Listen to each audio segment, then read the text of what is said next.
The Undiscovered Self by Carl Gustav Jung. Read by Greg Bothine. Part 1. The Plight of the Individual in Modern Society. What will the future bring?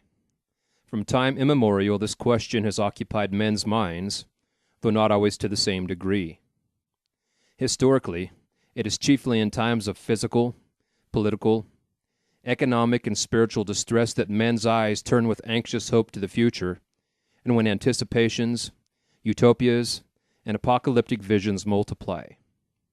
One thinks, for instance, of the chiliastic expectations of the Augustan age at the beginning of the Christian era, or of the changes in the spirit of the West which accompanied the end of the first millennium. Today, as the end of the second millennium draws near, we are again living in an age filled with apocalyptic images of universal destruction. What is the significance of that split, symbolized by the Iron Curtain, which divides humanity into two halves? What will become of our civilization, and of man himself, if the hydrogen bombs begin to go off, or if the spiritual and moral darkness of state absolutism should spread over Europe? We have no reason to take this threat lightly. Everywhere in the West there are subversive minorities who, sheltered by our humanitarianism and our sense of justice, hold the incendiary torches ready, with nothing to stop the spread of their ideas except the critical reason of a single, fairly intelligent, mentally stable stratum of the population. One should not, however, overestimate the thickness of this stratum. It varies from country to country in accordance with national temperament. Also, it is regionally dependent on public education and is subject to the influence of acutely disturbing factors of a political and economic nature.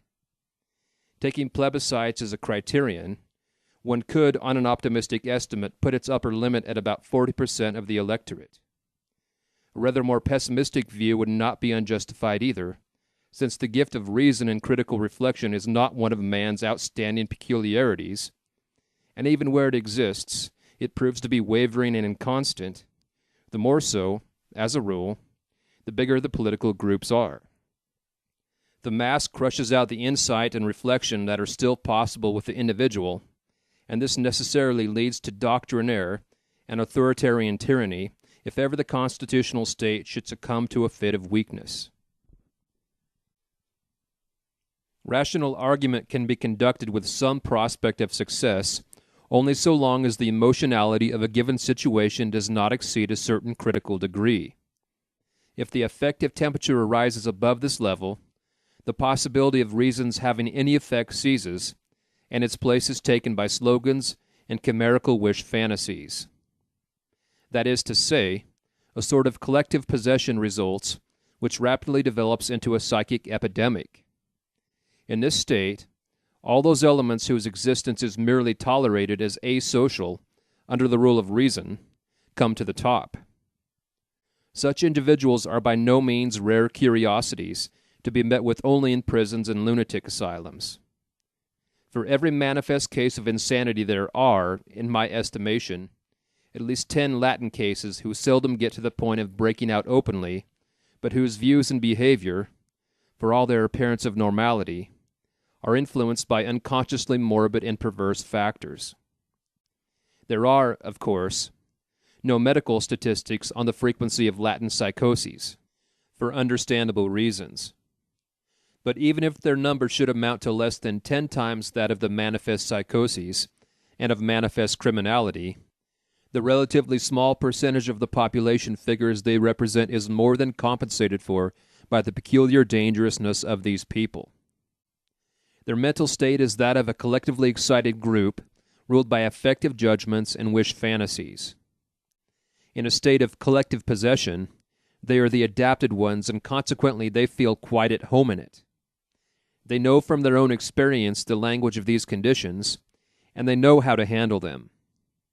Their chimerical ideas, upborne by fanatical resentment, appeal to the collective irrationality and find fruitful soil there, for they express all those motives and resentments which lurk in more normal people under the cloak of reason and insight. They are, therefore, despite their small number in comparison with the population as a whole, dangerous as sources of infection, precisely because the so-called normal person possesses only a limited degree of self-knowledge.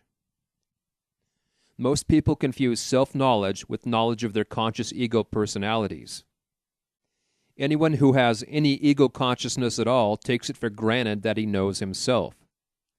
But the ego knows only its own contents, not the unconscious and its contents. People measure their self-knowledge by what the average person in their social environment knows of himself, but not by the real psychic facts which are for the most part hidden from them. In this respect, the psyche behaves like the body, with its physiological and anatomical structure, of which the average person knows very little too. Although he lives in it and with it, most of it is totally unknown to the layman, and special scientific knowledge is needed to acquaint consciousness with what is known of the body, not to speak of all that is not known, which also exists. What is commonly called self-knowledge is therefore a very limited knowledge, most of it dependent on social factors, of what goes on in the human psyche. Hence, one is always coming up against the prejudice that such and such a thing does not happen with us, or in our family, or among our friends and acquaintances, and on the other hand, one meets with equally illusory assumptions about the alleged presence of qualities which merely serve to cover up the true facts of the case. In this broad belt of unconsciousness, which is immune to conscious criticism and control, we stand defenseless, open to all kinds of influences and psychic infections. As with all dangers, we can guard against the risk of psychic infection only when we know what is attacking us, and how, where and when the attack will come. Since self-knowledge is a matter of getting to know the individual facts, theories help very little in this respect. For the more a theory lays claim to universal validity, the less capable it is of doing justice to the individual facts. Any theory based on experience is necessarily statistical. That is to say, it formulates an ideal average which abolishes all exceptions at either end of the scale and replaces them by an abstract mean. This mean is quite valid, though it need not necessarily occur in reality. Despite this, it figures in the theory as unassailable fundamental fact. The exceptions at either extreme, though equally factual, do not appear in the final result at all, since they cancel each other out. If, for instance, I determine the weight of each stone in a bed of pebbles and get an average weight of 145 grams, this tells me very little about the real nature of the pebbles. Anyone who thought, on the basis of these findings, that he could pick up a pebble of 145 grams at the first try would be in for a serious disappointment. Indeed, it might well happen that however long he searched he would not find a single pebble weighing exactly 145 grams. The statistical method shows the facts in the light of the ideal average, but does not give us a picture of their empirical reality. While reflecting an indisputable aspect of reality, it can falsify the actual truth in a most misleading way. This is particularly true of theories which are based on statistics. The distinctive thing about real facts, however, is their individuality. Not to put too fine a point on it, one could say that the real picture consists of nothing but exceptions to the rule, and that, in consequence, absolute reality has predominantly the character of irregularity. These considerations must be borne in mind whenever there is talk of a theory serving as a guide to self-knowledge. There is and can be no self-knowledge based on theoretical assumptions, for the object of self-knowledge is an individual, a relative exception, and an irregular phenomenon. Hence it is not the universal and the regular that characterizes the individual, but rather the unique. He is not to be understood as a recurrent unit, but as something unique and singular, which in the last analysis can neither be known nor compared with anything else. At the same time, man, as a member of a species, can and must be described as a statistical unit, Otherwise, nothing general could be said about him. For this purpose, he has to be regarded as a comparative unit.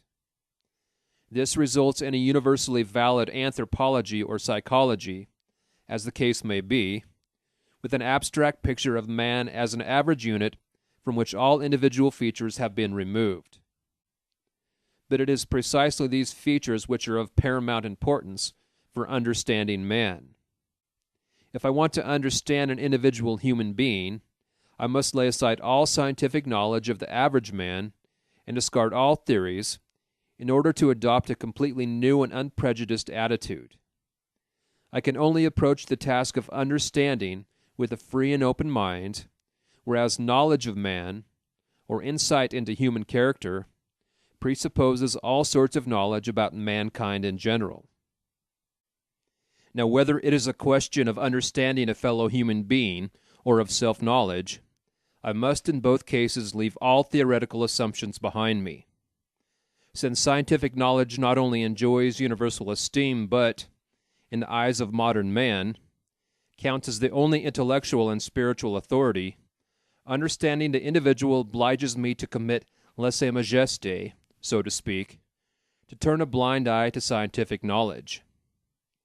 This is a sacrifice not lightly made, for the scientific attitude cannot rid itself so easily of its sense of responsibility. And if the psychologist happens to be a doctor who wants not only to classify his patient scientifically, but also to understand him as a human being, he is threatened with the conflict of duties between the two diametrically opposed and mutually exclusive attitudes of knowledge, on the one hand, and understanding on the other. This conflict cannot be solved by an either-or, but only by a kind of two-way thinking, doing one thing while not losing sight of the other. In view of the fact that, in principle, the positive advantages of knowledge work specifically to the disadvantage of understanding, the judgment resulting therefrom is likely to be something of a paradox. Judged scientifically, the individual is nothing but a unit which repeats itself ad infinitum and could just as well be designated with a letter of the alphabet. For understanding, on the other hand, it is just the unique individual human being who, when stripped of all those conformities and regularities so dear to the heart of the scientist, is the supreme and only real object of investigation. The doctor, above all, should be aware of this contradiction. On the one hand, he is equipped with the statistical truths of his scientific training, and on the other, he is faced with the task of treating a sick person who, especially in the case of psychic suffering, requires individual understanding. The more schematic the treatment is, the more resistances it, quite rightly, calls up in the patient, and the more the cure is jeopardized. The psychotherapist sees himself compelled, willy-nilly, to regard the individuality of a patient as an essential fact in the picture and to arrange his methods of treatment accordingly. Today, over the whole field of medicine, it is recognized that the task of the doctor consists in treating the sick person, not an abstract illness. This illustration in the case of medicine is only a special instance of the problem of education and training in general. Scientific education is based in the main on statistical truths, and abstract knowledge and therefore imparts an unrealistic, rational picture of the world in which the individual, as a merely marginal phenomenon, plays no role. The individual, however, as an irrational datum, is the true and authentic carrier of reality, the concrete man as opposed to the unreal ideal or normal man to whom the scientific statements refer. What is more, most of the natural sciences try to represent the results of their investigations as though these had come into existence without man's intervention, in such a way that the collaboration of the psyche, an indispensable factor, remains invisible. An exception to this is modern physics, which recognizes that the observed is not independent of the observer. So in this respect, too, science conveys a picture of the world from which a real human psyche appears to be excluded, the very antithesis of the humanities. Under the influence of scientific assumptions, not only the psyche, but the individual man and, indeed, all individual events whatsoever suffer a leveling down and a process of blurring that distorts the picture of reality into a conceptual average. We ought not to underestimate the psychological effect of the statistical world picture. It displaces the individual in favor of anonymous units that pile up into mass formations. Science supplies us with, instead of the concrete individual, the names of organizations and, at the highest point, the abstract idea of the state as the principle of political reality. The moral responsibility of the individual is then inevitably replaced by the policy of the state, raison d'etat. Instead of moral and mental differentiation of the individual, you have public welfare and the raising of the living standard. The goal and meaning of individual life, which is the only real life, no longer lie in individual development, but in the policy of the state, which is thrust upon the individual from outside and consists in the execution of an abstract idea which ultimately tends to attract all life to itself.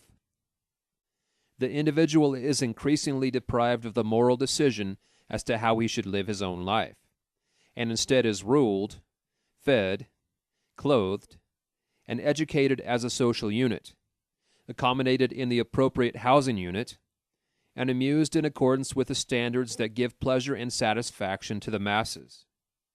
The rulers, in their turn, are just as much social units as the ruled, and are distinguished only by the fact that they are specialized mouthpieces of the state doctrine. They do not need to be personalities capable of judgment, but thoroughgoing specialists who are unusable outside their line of business. State policy decides what shall be taught and studied. The seemingly omnipotent state doctrine is, for its part, manipulated in the name of state policy by those occupying the highest positions in the government, where all the power is concentrated.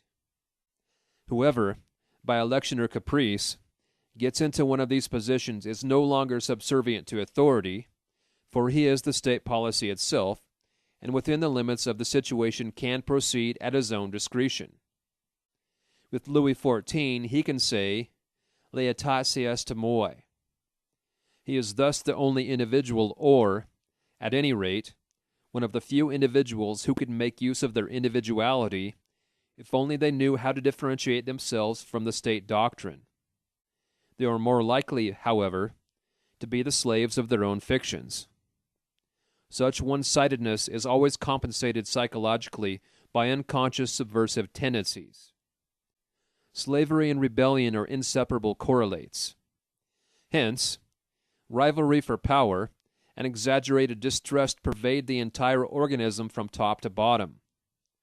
Furthermore, in order to compensate for its chaotic formlessness, a mass always produces a leader who almost infallibly becomes the victim of his own inflated ego consciousness, as numerous examples in history show.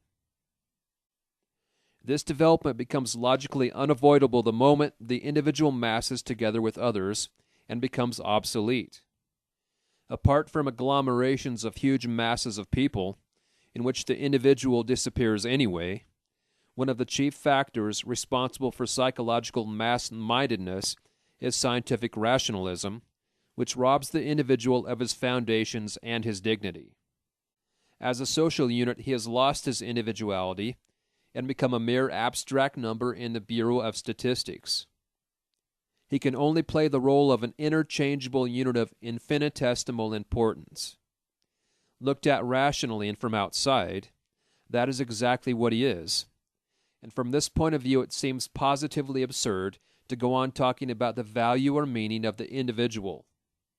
Indeed, one can hardly imagine how one ever came to endow individual human life with so much dignity, when the truth to the contrary is as plain as the palm of your hand. Seen from this standpoint, the individual really is of diminishing importance, and anyone who wished to dispute this would soon find himself at a loss for arguments. The fact that the individual feels himself or the members of his family or the esteemed friends in his circle to be important merely underlines the slightly comic subjectivity of his feeling. For what are the few compared with 10,000 or 100,000, let alone 1,000,000? This recalls the argument of a thoughtful friend with whom I once got caught up in a huge crowd of people. Suddenly he exclaimed, "Here you have the most convincing reason for not believing in immortality. All those people want to be immortal." The bigger the crowd, the more negligible the individual becomes. But if the individual, overwhelmed by the sense of his own puniness and impotence, should feel that his life has lost its meaning, which, after all, is not identical with public welfare and higher standards of living, then he is already on the road to state slavery and, without knowing or wanting it, has become its proselyte.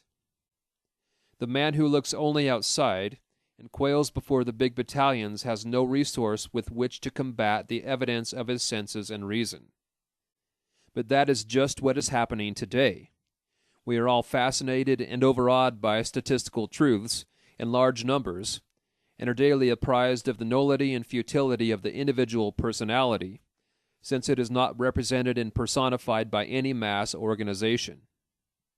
Conversely, those personages who strut about on the world stage and whose voices are heard far and wide seem, to the uncritical public, to be borne along on some mass movement or on the tide of public opinion, and for this reason are either applauded or execrated. Since mass suggestion plays the predominant role here, it remains a moot point whether their message is their own, for which they are personally responsible, or whether they merely function as a megaphone for collective opinion. Under these circumstances, it is small wonder that individual judgment grows increasingly uncertain of itself, and that responsibility is collectivized as much as possible, i.e., is shuffled off by the individual and delegated to a corporate body. In this way, the individual becomes more and more a function of society, which in its turn usurps the function of the real-life carrier, whereas, in actual fact, society is nothing more than an abstract idea like the state. Both are hypostatized, that is, have become autonomous. The state in particular is turned into a quasi-animate personality from whom everything is expected.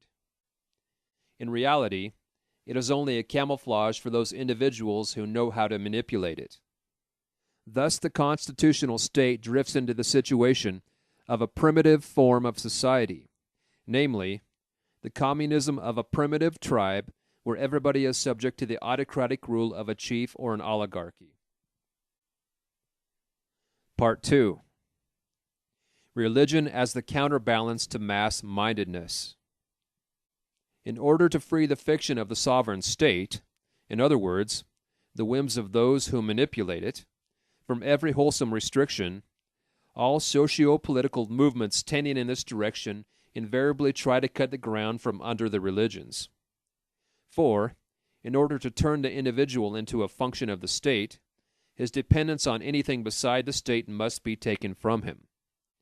But religion means dependence on and submission to the irrational facts of experience. These do not refer directly to social and physical conditions. They concern far more the individual's psychic attitude. But it is possible to have an attitude to the external conditions of life only when there is a point of reference outside them.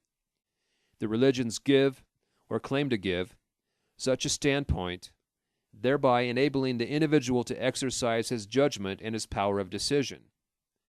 They build up a reserve, as it were, against the obvious and inevitable force of circumstances to which everyone is exposed, who lives only in the outer world and has no other ground under his feet except the pavement. If statistical reality is the only reality, then it is the sole authority. There is then only one condition, and since no contrary condition exists, judgment and decision are not only superfluous but impossible. Then the individual is bound to be a function of statistics, and hence a function of the state, or whatever the abstract principle of order may be called. The religions, however, teach another authority opposed to that of the world. The doctrine of the individual's dependence on God makes just as high a claim upon him as the world does. It may even happen that the absoluteness of this claim estranges him from the world in the same way he is estranged from himself when he succumbs to the collective mentality. He can forfeit his judgment and power of decision in the former case, for the sake of religious doctrine, quite as much as in the latter. This is the goal the religions openly aspire to unless they compromise with the state. When they do, I prefer to call them not religions but creeds. A creed gives expression to a definite collective belief, whereas the word religion expresses a subjective relationship to certain metaphysical, extra-mundane factors. A creed is a confession of faith intended chiefly for the world at large, and is thus an intramundane affair, while the meaning and purpose of religion lie in the relationship of the individual to God, Christianity, Judaism, Islam, or to the path of salvation and liberation, Buddhism.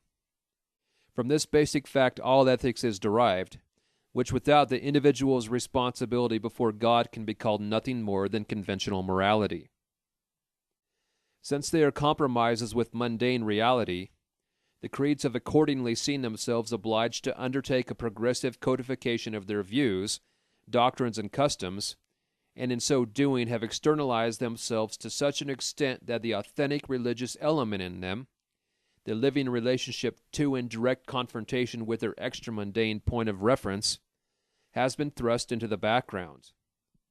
The denominational standpoint measures the worth and importance of the subjective religious relationship by the yardstick of traditional doctrine, and where this is not so frequent, as in Protestantism, one immediately hears talk of pietism, sectarianism, eccentricity, and so forth, as soon as anyone claims to be guided by God's will. A creed coincides with the established church or, at any rate, forms a public institution whose members include not only true believers, but vast numbers of people who can only be described as indifferent in matters of religion, and who belong to it simply by force of habit. Here the difference between a creed and a religion becomes palpable. To be the adherent of a creed, therefore, is not always a religious matter, but more often a social one, and, as such, it does nothing to give the individual any foundation. For support he has to depend exclusively on his relation to an authority which is not of this world. The criterion here is not lip service to a creed, but the psychological fact that the life of the individual is not determined solely by the ego and its opinions, or by social factors, but quite as much, if not more, by a transcendent authority. It is not ethical principles, however lofty, or creeds, however orthodox, that lay the foundations for the freedom and autonomy of the individual, but simply and solely the empirical awareness, the incontrovertible experience of an intensely personal, reciprocal relationship between man and an extra-mundane authority which acts as a counterpoise to the world and its reason. This formulation will not please either the mass man or the collective believer. For the former, the policy of the state is the supreme principle of thought and action. Indeed, this was the purpose for which he was enlightened, and accordingly the mass man grants the individual a right to exist only insofar as the individual is a function of the state. The believer, on the other hand, while admitting that the state has a moral and factual claim, confesses to the belief that not only man, but the state that rules him is subject to the overlordship of God, and that, in case of doubt, the supreme decision will be made by God and not by the state. Since I do not presume to any metaphysical judgments, I must leave it an open question whether the world, i.e., the phenomenal world of man, and hence nature in general, is the opposite of God or not. I can only point to the fact that the psychological opposition between the two realms of experience is not only vouched for in the New Testament, but is still exemplified very plainly today in the negative attitude of the dictator states to religion, and of the church to atheism and materialism. Just as man, as a social being, cannot in the long run exist without a tie to the community, so the individual will never find the real justification for his existence and his own spiritual and moral autonomy anywhere except in an extra-mundane principle capable of relativizing the overpowering influence of external factors. The individual who is not anchored in God can offer no resistance on his own resources to the physical and moral blandishments of the world.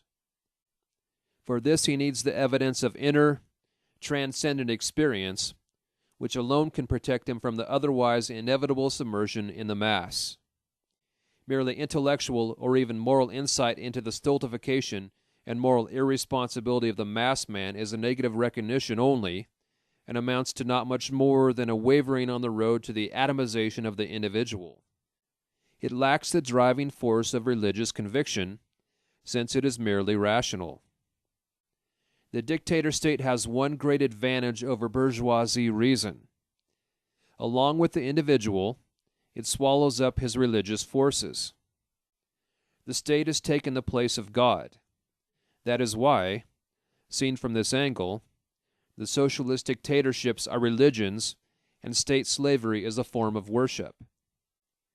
But the religious function cannot be dislocated and falsified in this way without giving rise to secret doubts, which are immediately repressed so as to avoid conflict with the prevailing trend towards mass-mindedness.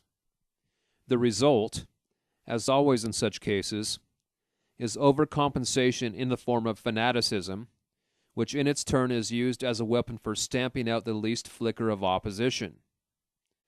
Free opinion is stifled and moral decision ruthlessly suppressed on the plea that the end justifies the means, even the vilest. The policy of the state is exalted to a creed, the leader or party boss becomes a demigod beyond good and evil, and his votaries are honored as heroes, martyrs, apostles, missionaries. There is only one truth, and beside it no other. It is sacrosanct and above criticism. Anyone who thinks differently is a heretic who, as we know from history, is threatened with all manner of unpleasant things. Only the party boss, who holds the political power in his hands, can interpret the state doctrine authentically, and he does so just as suits him. When, through mass rule, the individual becomes social unit number so-and-so, and the state is elevated to the supreme principle, it is only to be expected that the religious function too will be sucked into the maelstrom.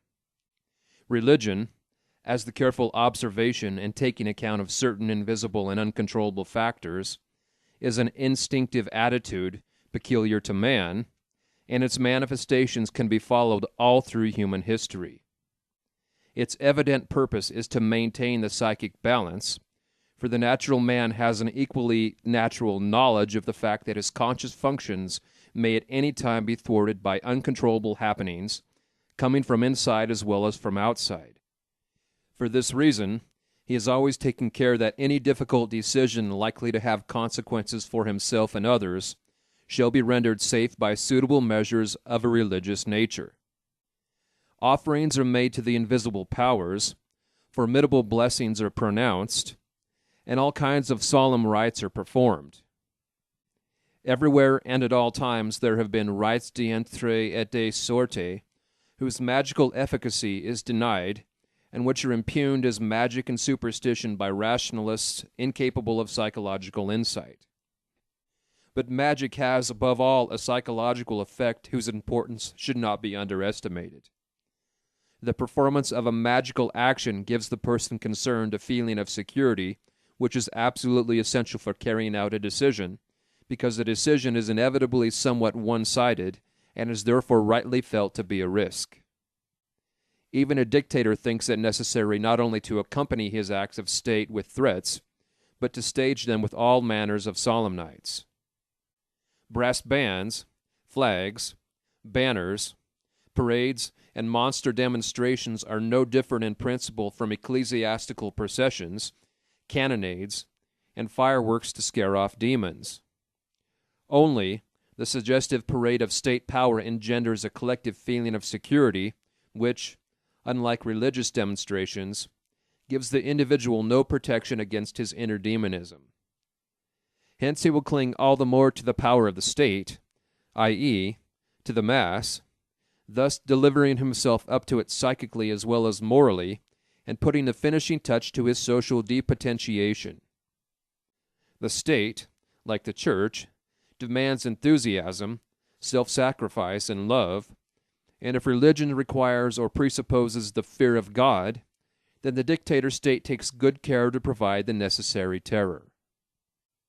When the rationalist directs the main force of his attack against the magical effect of the right, as asserted by tradition, he has in reality completely missed the mark. The essential point, the psychological effect, is overlooked, although both parties make use of it for directly opposite purposes. A similar situation prevails with regard to their respective conceptions of the goal.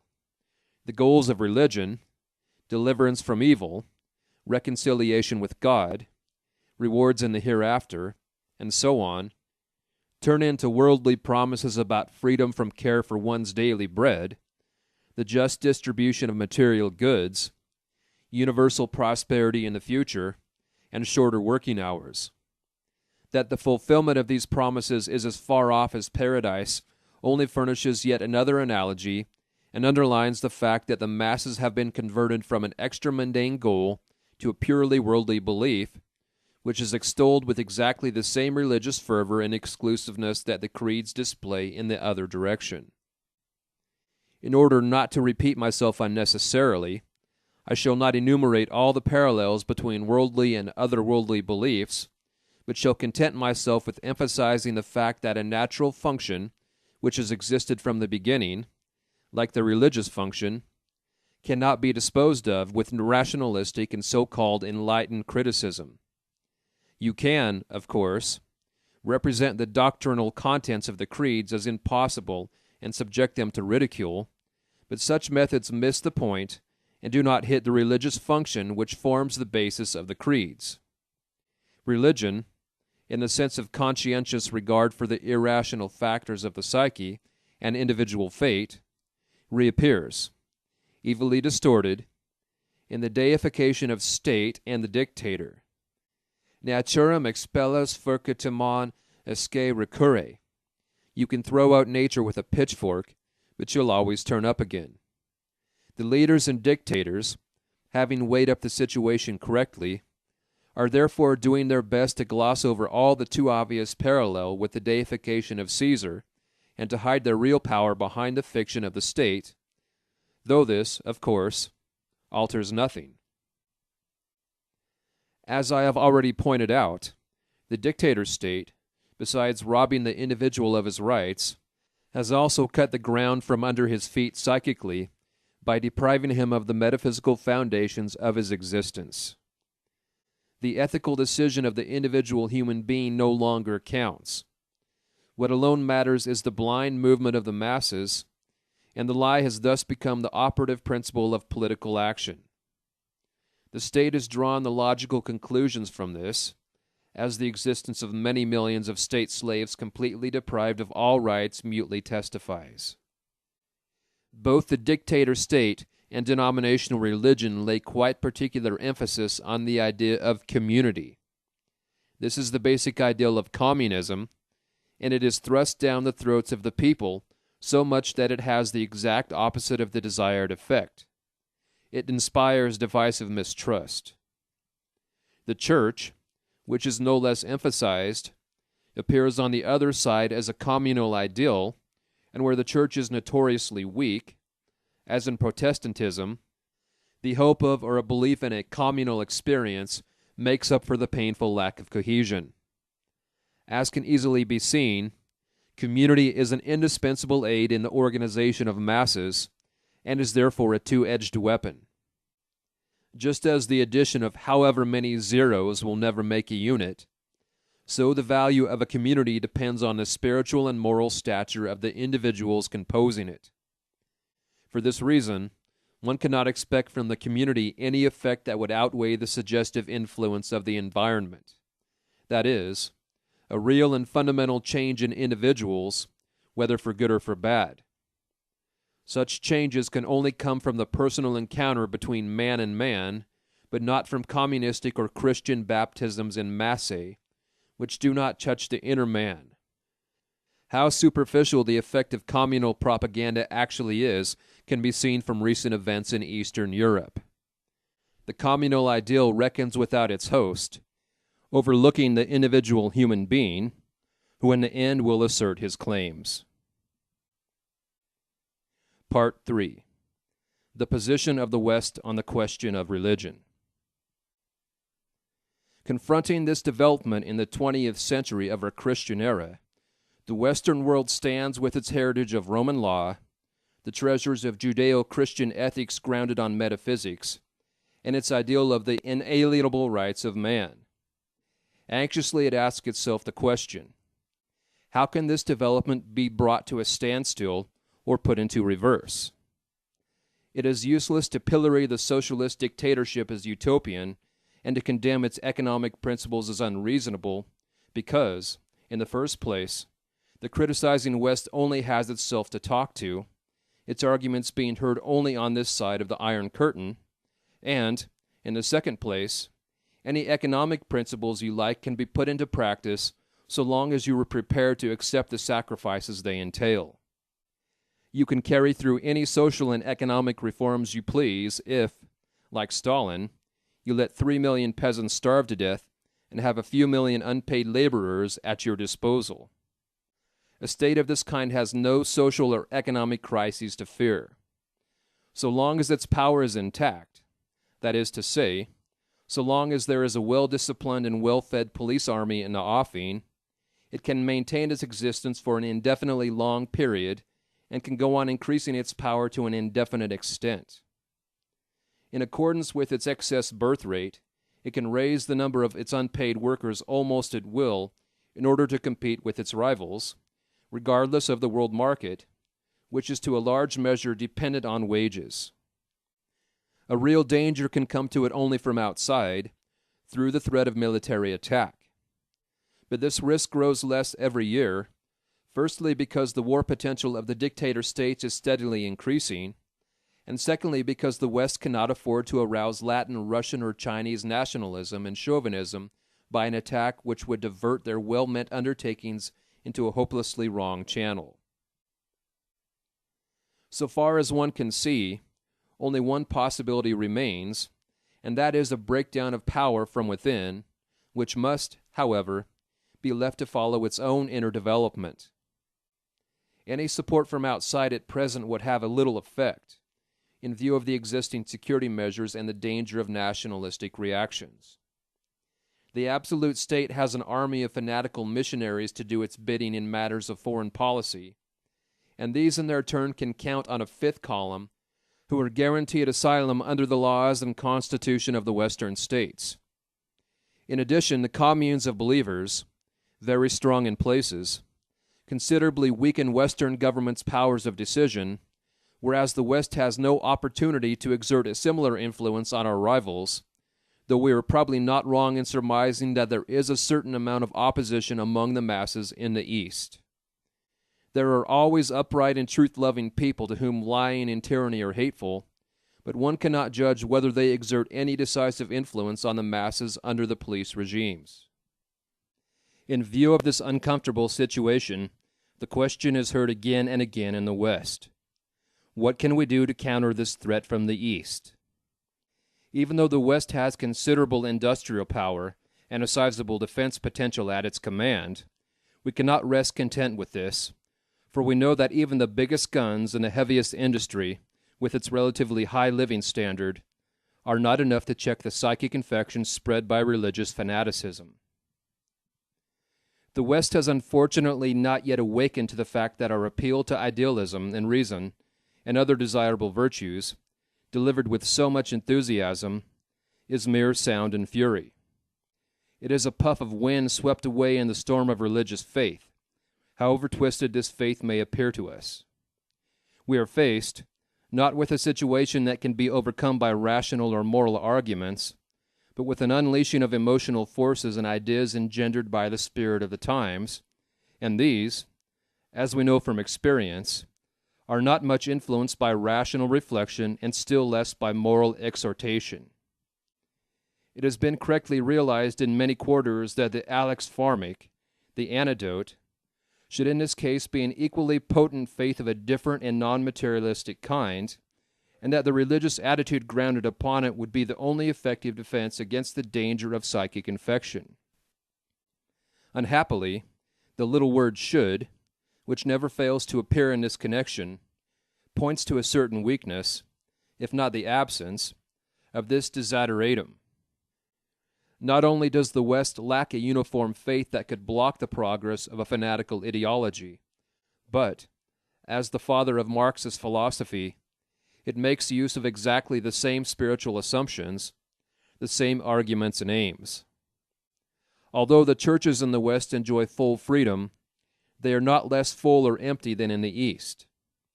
Yet they exercise no noticeable influence on the broad course of politics. The disadvantage of a creed as a public institution is that it serves two masters. On the one hand, it derives its existence from the relationship of man to God, and on the other hand, it owes a duty to the state, i.e., to the world, in which connection it can appeal to the saying, "Render unto Caesar," and various other admonitions in the New Testament. In early times and until comparatively recently there was, therefore, talk of powers ordained by God, Romans 13:1. Today this conception is antiquated. The churches stand for traditional and collective convictions, which in the case of many of their adherents are no longer based on their own inner experiences, but on unreflecting belief, which is notoriously apt to disappear as soon as one begins thinking about it.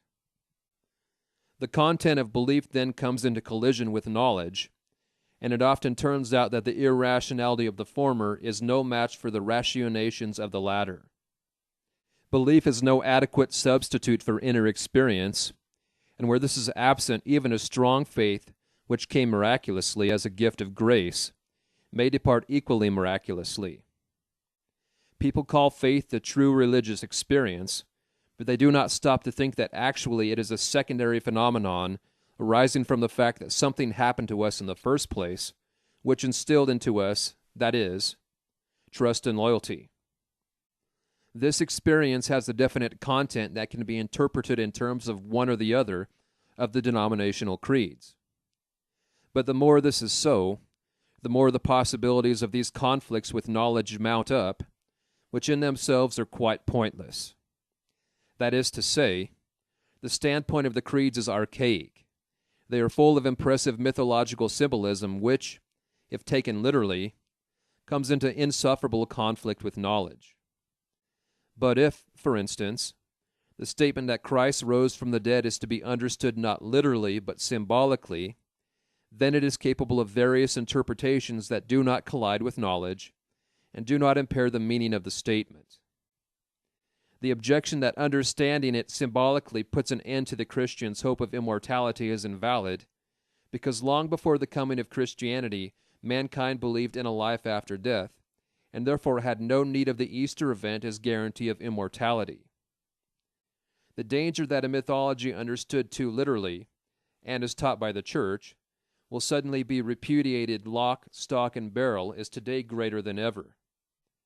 Is it not time that the Christian mythology, instead of being wiped out, was understood symbolically for once? It is still too early to say what might be the consequences of a general recognition of the fatal parallelism between the state religion of the Marxists and the state religion of the Church. The absolutist claim of a Civitas Dei, represented by man, bears an unfortunate resemblance to the divinity of the state, and the moral conclusion drawn by Ignatius Loyola from the authority of the Church. The end sanctifies the means, anticipates the lie as a political instrument in an exceedingly dangerous way. Both demand unqualified submission to faith, and thus curtail man's freedom. The one his freedom before God, and the other his freedom before the state, thereby digging the grave for the individual. The fragile existence of the individual, the unique carrier of life, is threatened on both sides, despite their respective promises of spiritual and material idols to come. And how many of us can, in the long run, fight against the proverbial wisdom of a bird in the hand is worth two in the bush? Besides which, the West cherishes the same scientific and rationalistic Weltanschauung with its statistical leveling down tendency and materialistic aims as the state religion of the Eastern Bloc, as I have explained above. What, then, has the West, with its political and denominational schisms, to offer to modern man in his need? Nothing, unfortunately, except a variety of paths, all leading to one goal, which is practically indistinguishable from the Marxist ideal. It requires no special effort of understanding to see where the communist ideology gets the certainty of its belief that time is on its side, and that the world is ripe for conversion. The facts speak a language that is all too plain in this respect. It will not help us in the West to shut our eyes to this, and not recognize our fatal vulnerability.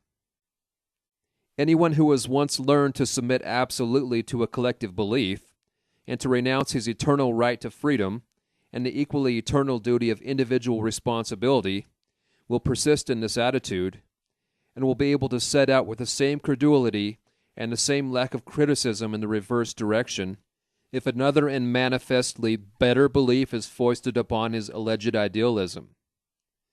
What happened not so long ago to a civilized European nation? We accuse the Germans of having forgotten it all again already, but the truth is that we don't know for certain whether something similar might not happen elsewhere. It would not be surprising if it did, and if another civilized nation succumbed to the infection of a uniform and one-sided idea. America, which, oque mutatu rerum, forms the real political backbone of Western Europe, seems to be immune because of the outspoken counterposition she has adopted, but in point of fact, she is perhaps even more vulnerable than Europe, since her educational system is the most influenced by the scientific Weltanschauung with its statistical truths, and her mixed population finds it difficult to strike roots in a soil that is practically without history. The historical and humanistic type of education so sorely needed in such circumstances leads, on the contrary, a Cinderella existence.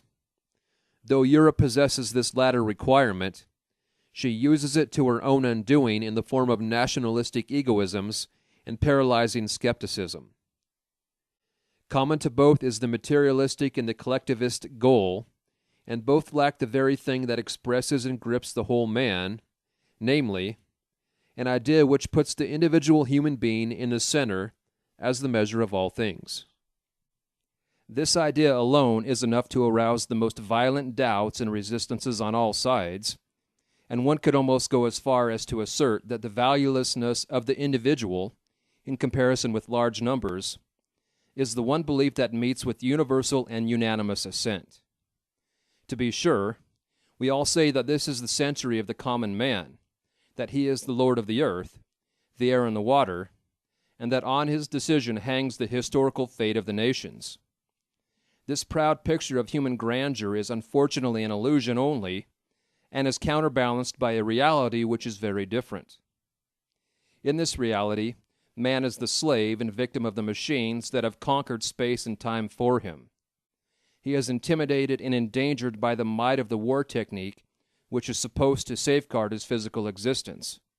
His spiritual and moral freedom, though guaranteed within limits in one half of his world, is threatened with chaotic disorientation, and in the other half it is abolished altogether. Finally, to add comedy to tragedy, this lord of the elements, this universal arbiter, hugs to his bosom notions which stamp his dignity as worthless and turn his autonomy into an absurdity. All his achievements and possessions do not make him bigger. On the contrary, they diminish him, as the fate of the factory worker under the rule of a just distribution of goods clearly demonstrates. Part 4. The individual's understanding of himself. It is astounding that man, the instigator, inventor and vehicle of all these developments, the originator of all judgments and decisions, and the planner of the future, must make himself such a quantité négligeable. The contradiction, the paradoxical evaluation of humanity by man himself, is in truth a matter for wonder, and one can only explain it as springing from an extraordinary uncertainty of judgment. In other words, man is an enigma to himself. This is understandable, seeing that he lacks the means of comparison necessary for self-knowledge.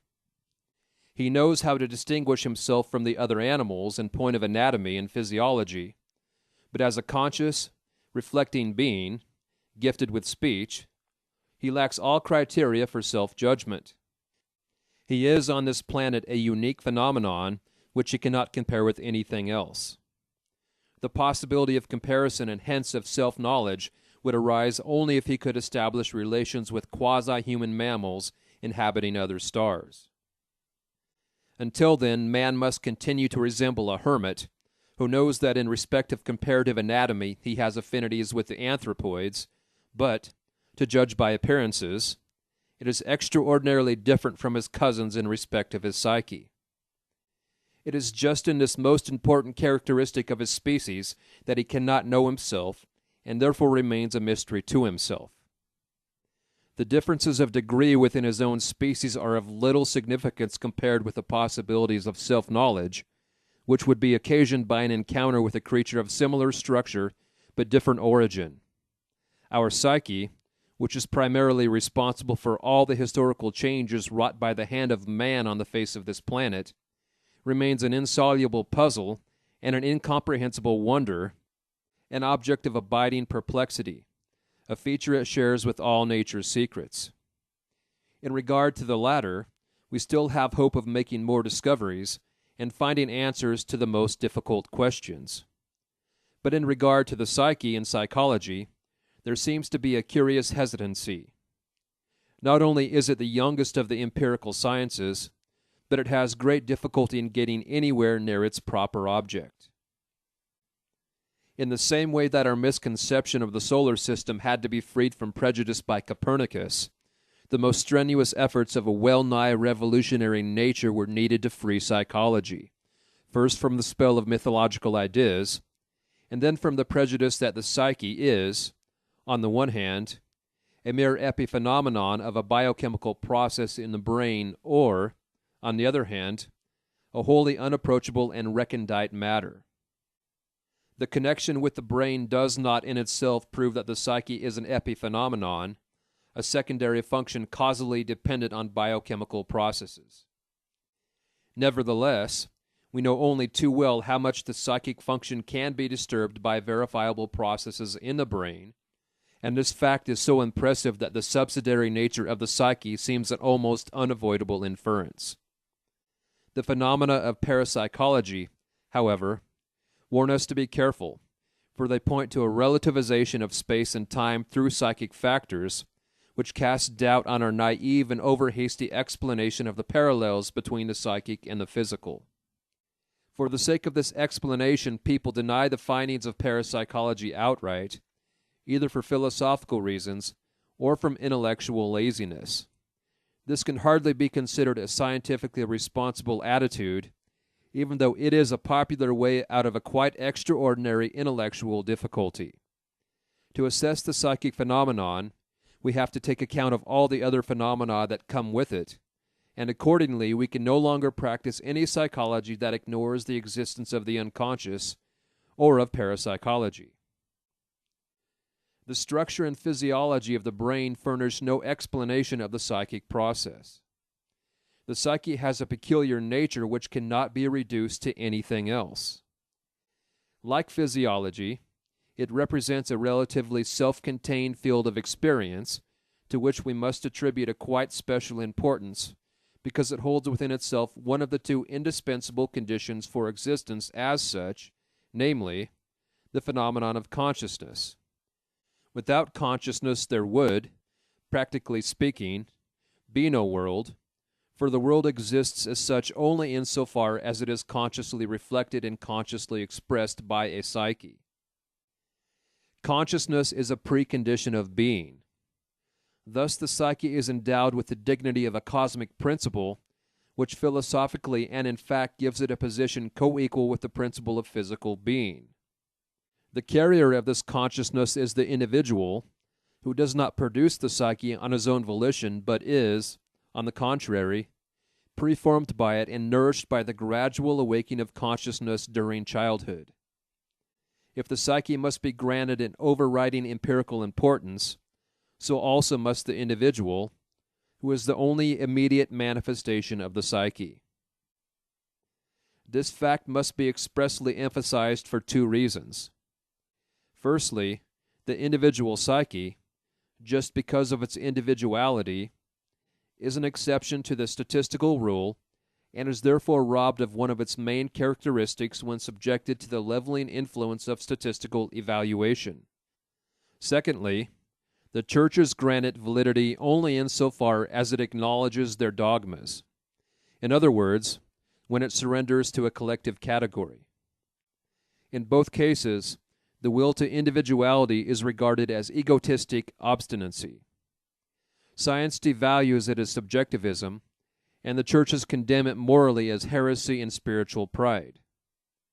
As to the latter charge, it should not be forgotten that, unlike other religions, Christianity holds at its core a symbol which has for its content the individual way of life of a man, the Son of Man, and that it even regards this individuation process as the incarnation and revelation of God Himself.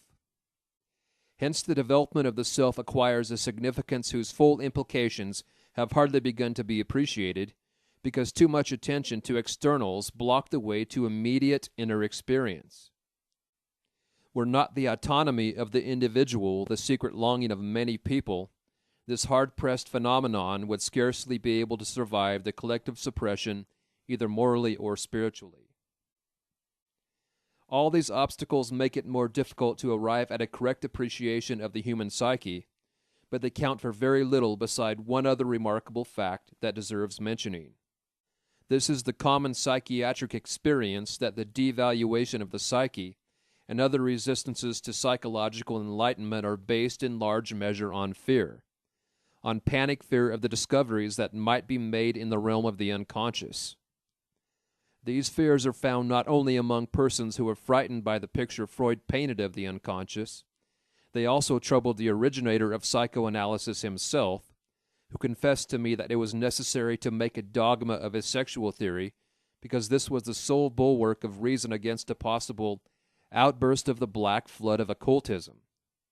In these words, Freud was expressing his conviction that the unconscious still harbored many things that might lend themselves to occult interpretations, as is in fact the case.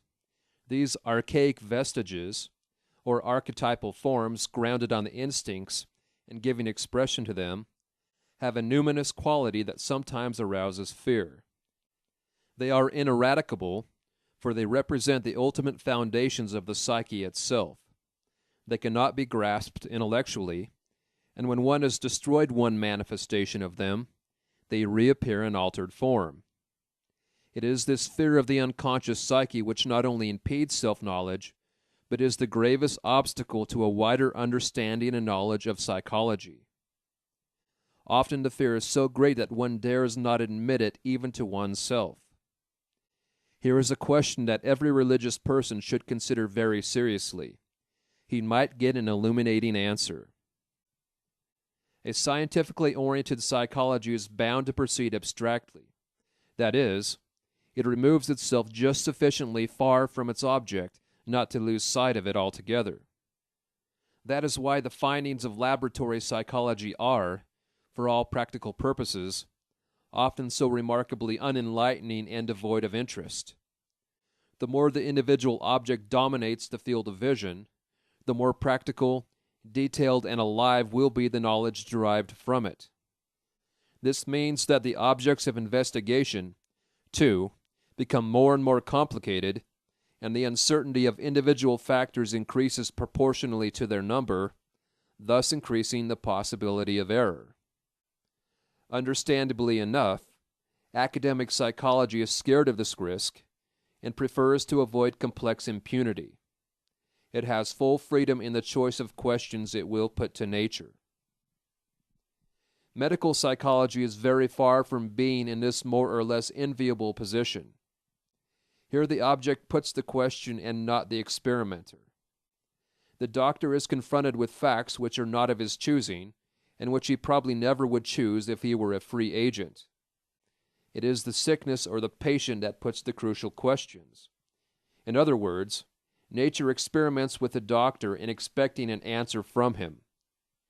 The uniqueness of the individual and of his situation stares the doctor in the face and demands an answer. His duty as a physician forces him to cope with a situation swarming with uncertainty factors. At first he will apply principles based on general experience, but he will soon realize that principles of this kind do not adequately express the facts and fail to meet the nature of the case. The deeper his understanding penetrates, the more the general principles lose their meaning. But these principles are the foundation of objective knowledge and the yardstick by which it is measured. With the growth of what both patient and doctor feel to be understanding, the situation becomes increasingly subjectivized. What was an advantage to begin with threatens to turn into a dangerous disadvantage.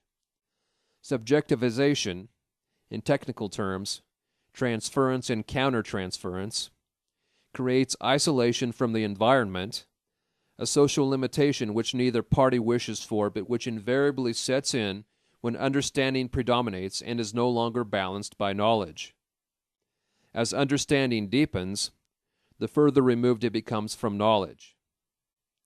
An ideal understanding would ultimately result in each party's unthinkingly going along with the other's experience, a state of uncritical passivity coupled with the most complete subjectivity and lack of social responsibility. Understanding carried to such lengths is in any case impossible, for it would require the virtual identification of two different individuals. Sooner or later, the relationship reaches a point where one partner feels he is being forced to sacrifice his own individuality so that it may be assimilated by that of the other. This inevitable consequence breaks the understanding, for understanding presupposes the integral preservation of the individuality of both partners. It is therefore advisable to carry understanding only to the point where the balance between understanding and knowledge is reached, for understanding at all costs is injurious to both partners. This problem arises whenever complex, individual situations have to be known and understood. It is the specific task of psychology to provide just this knowledge and understanding. It would also be the task of the confessor zealous in the cure of souls, were it not that his office inevitably obliges him to apply the yardstick of his denominational bias at the critical moment. As a result, the individual's right to exist as such is cut short by a collective prejudice and often curtailed in the most sensitive area. The only time this does not happen is when the religious symbol, for instance the model life of Christ, is understood concretely and felt by the individual to be adequate. How far this is the case today I would prefer to leave to the judgment of others. At all events, the doctor very often has to treat patients to whom denominational limitations mean little or nothing. His profession therefore compels him to have as few preconceptions as possible.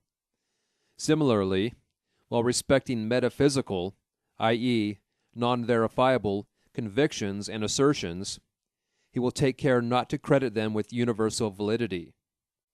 This caution is called for because individual traits of personality ought not to be twisted out of shape by arbitrary interventions from outside.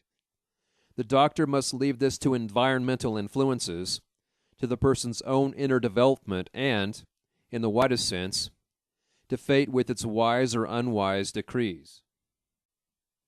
Many people will perhaps find this heightened caution exaggerated.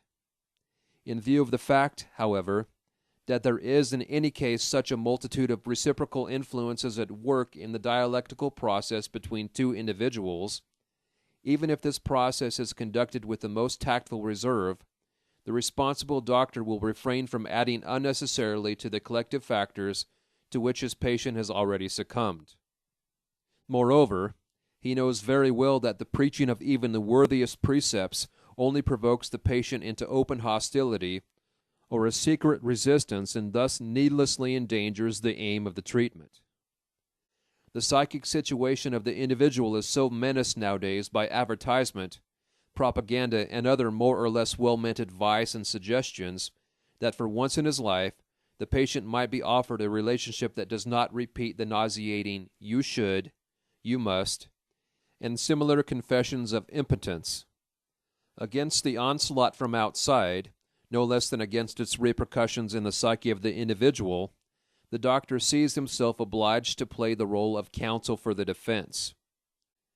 Fear that anarchic instincts will thereby be let loose is a possibility that is greatly exaggerated, seeing that obvious safeguards exist within and without.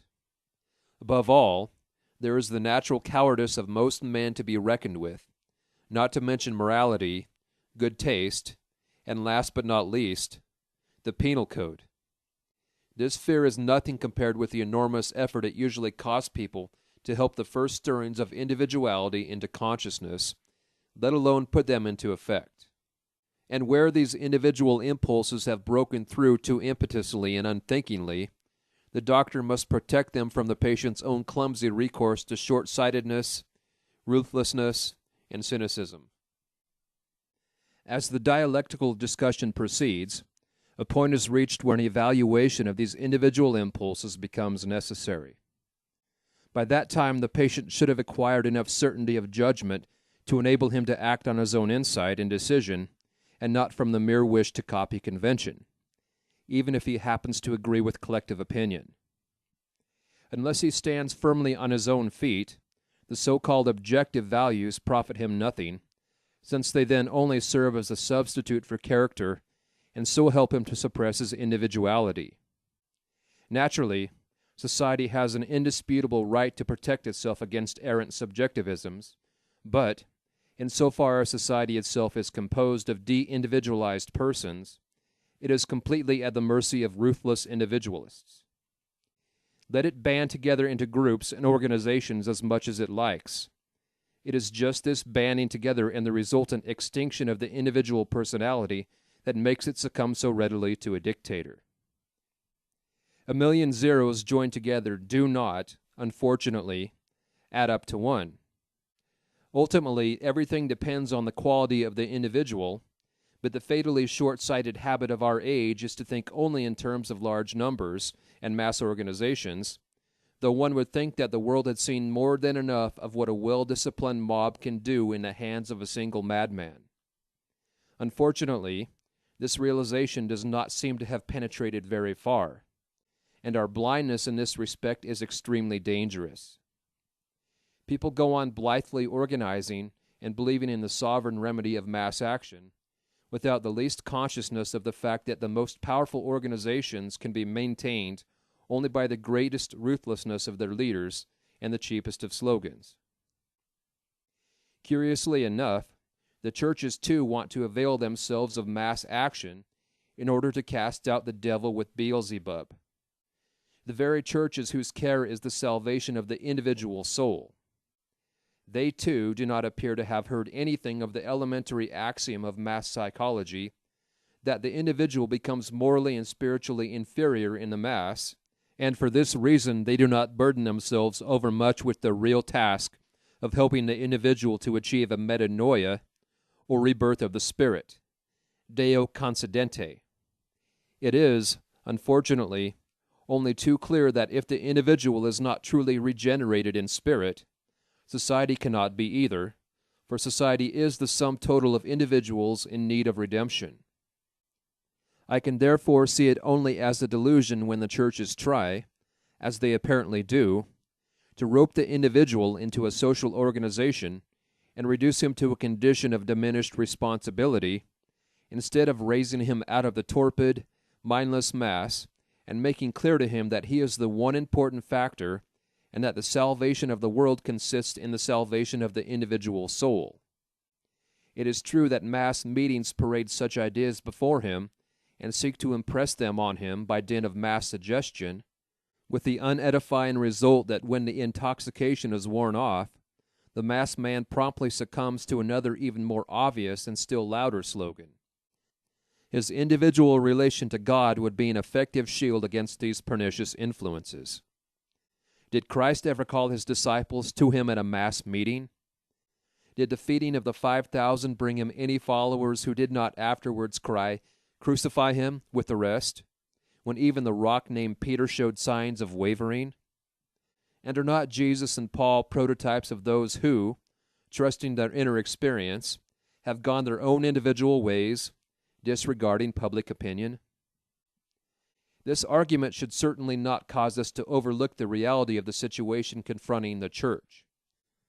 When the church tries to give shape to the amorphous mass by uniting individuals into a community of believers with the help of suggestion, and tries to hold such an organization together, it is not only performing a great social service, but it also secures for the individual the inestimable boon of a meaningful life form. These, however, are gifts which as a rule confirm certain tendencies and do not change them. As experience unfortunately shows, the inner man remains unchanged however much community he has. His environment cannot give him as a gift that which he can win for himself only with effort and suffering. On the contrary, a favorable environment merely strengthens the dangerous tendency to expect everything to originate from outside, even that metamorphosis which external reality cannot provide, namely, a deep-seated change of the inner man, which is all the more urgent in view of the mass phenomena of today and the still greater problems of the increase of population looming up in the future.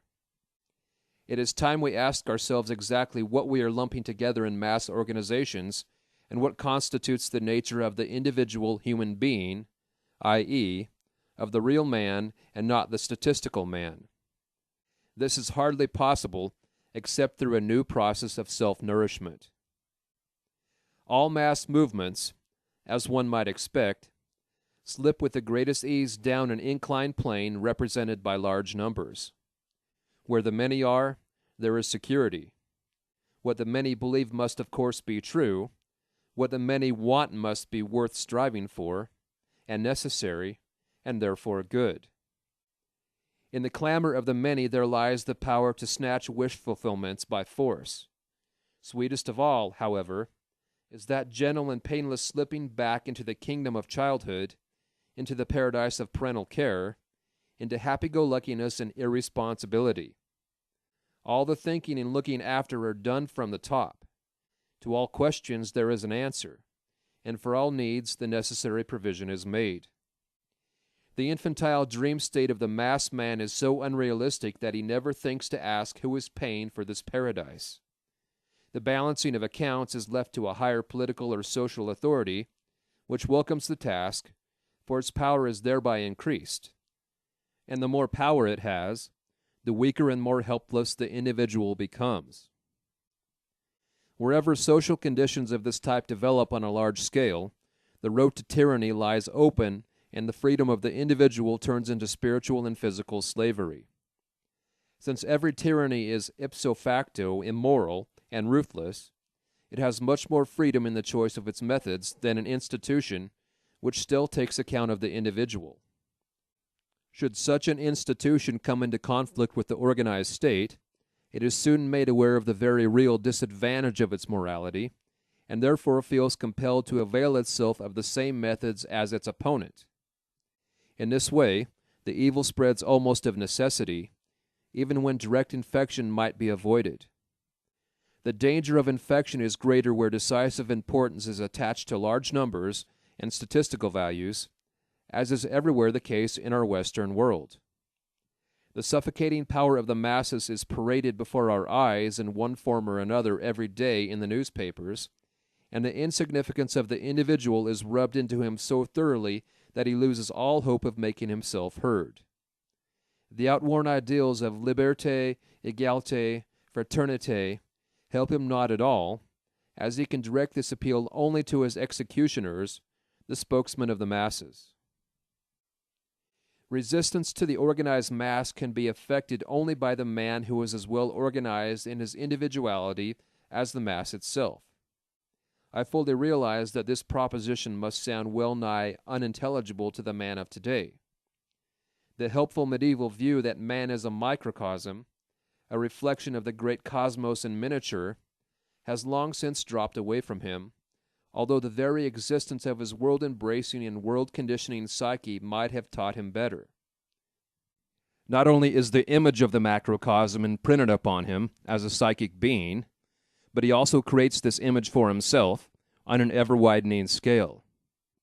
He bears this cosmic correspondence within him by virtue of his reflecting consciousness, on the one hand, and, on the other, thanks to the hereditary, archetypal nature of his instincts, which bind him to his environment. But his instincts not only attach him to the macrocosm, they also, in a sense, tear him apart because his desires pull him in different directions. In this way, he falls into continual conflict with himself and only very rarely succeeds in giving his life an undivided goal, for which, as a rule, he must pay very dearly by repressing other sides of his nature. One often has to ask oneself in such cases whether this kind of one-sidedness is worth forcing at all, seeing that the natural state of the human psyche consists in a certain jostling together of its components and in the contradictoriness of their behavior. That is, in a certain degree of dissociation. Buddhism calls it attachment to the 10,000 things. Such a condition cries out for order and synthesis. Just as the chaotic movements of the crowd, all ending in mutual frustration, are impelled in a different direction by a dictatorial will, so the individual in his dissociated state needs a directing and ordering principle. Ego consciousness would like to let its own play this role, but overlooks the existence of powerful unconscious factors which thwart its intentions. If it wants to reach the goal of synthesis, it must first get to know the nature of these factors. It must experience them, or else it must possess a numinous symbol that expresses them and conduces to synthesis. A religious symbol that comprehends and visibly represents what is seeking expression in modern man could probably do this, but our conception of the Christian symbol to date has certainly not been able to do so. On the contrary, that frightful world split runs right through the domains of the Christian white man, and our Christian outlook on life has proved powerless to prevent the recrudescence of an archaic social order like communism. This is not to say that Christianity is finished. I am, on the contrary, convinced that it is not Christianity, but our conception and interpretation of it that has become antiquated in the face of the present world situation. The Christian symbol is a living thing that carries in itself the seeds of further development. It can go on developing. It depends only on us, whether we can make up our minds to meditate again, and more thoroughly, on the Christian premises. This requires a very different attitude towards the individual, towards the microcosm of the self, from the one we have had hitherto. That is why nobody knows what ways of approach are open to man, what inner experiences he can still pass through, and what psychic facts underlie the religious myth. Over this hangs so universal a darkness that no one can see why he should be interested or to what end he could commit himself. Before this problem we stand helpless. This is not surprising, since practically all the trump cards are in the hands of our opponents. They can appeal to the big battalions and their crushing power. Politics, science, and technology stand ranged on their side. The imposing arguments of science represent the highest degree of intellectual certainty yet achieved by the mind of man. So at least it seems to the man of today, who has received hundredfold enlightenment concerning the backwardness and darkness of past ages and their superstitions. That his teachers themselves have gone seriously astray by making false comparisons between incommensurable factors never enters his head. All the more so as the intellectual elite, to whom he puts his questions, are almost unanimously agreed that what science regards as impossible today was impossible at all other times as well. Above all, the facts of faith, which might give him the chance of an extra-mundane standpoint, are treated in the same context as the facts of science. Thus, when the individual questions the churches and their spokesman, to whom is entrusted the cure of souls, he is informed that membership in a creed, a decidedly worldly institution, is more or less de rigueur for religious belief, that the facts of faith which have become questionable for him were concrete historical events, that certain ritual actions produce miraculous effects, and that the sufferings of Christ have vicariously saved him from sin and its consequences, i.e., eternal damnation. If, with the limited means at his disposal, he begins to reflect on these things, he will have to confess that he does not understand them at all, and that only two possibilities are open to him: either to believe implicitly or to reject such statements because they are flatly incomprehensible. Whereas the man of today can easily think about and understand all the truths dished out to him by the state, his understanding of religion is made considerably more difficult owing to the lack of explanations. Do you understand what you are reading? And he said, How can I, unless someone guides me? Acts 8:30. If, despite this, he has still not discarded all his religious convictions, this is because the religious impulse rests on an instinctive basis and is therefore a specifically human function. You can take away a man's gods, but only to give him others in return. The leaders of the mass state cannot avoid being deified, and wherever crudities of this kind have not yet been put over by force, obsessive factors arise in their stead, charged with demonic energy. For instance, money, work, political influence, and so forth. When any natural human function gets lost, i.e., is denied conscious and intentional expression, a general disturbance results. Hence, it is quite natural that with the triumph of the goddess of reason, a general neuroticizing of modern man should set in, a dissociation of personality analogous to the splitting of the world today by the Iron Curtain. This boundary line bristling with barbed wire runs through the psyche of modern man, no matter on which side he lives. And just as the typical neurotic is unconscious of his shadow side, so the normal individual, like the neurotic, sees his shadow in his neighbor or in the man beyond the Great Divide.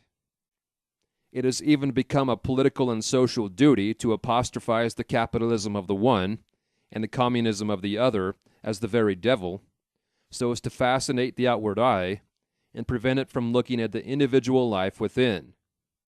But just as the neurotic, despite unconsciousness of his other side, has a dim premonition that all is not well with his psychic economy, so Western man has developed an instinctive interest in his psyche and in psychology. Thus it is that the doctor is summoned willy-nilly to appear on the world stage, and questions are addressed to him which primarily concern the most intimate and hidden life of the individual, but which in the last analysis are the direct effects of the zeitgeist. Because of its personal symptomatology, this material is usually considered to be neurotic, and rightly so, since it is made up of infantile fantasies which ill accord with the contents of an adult psyche and are therefore repressed by our moral judgment, insofar as they reach consciousness at all.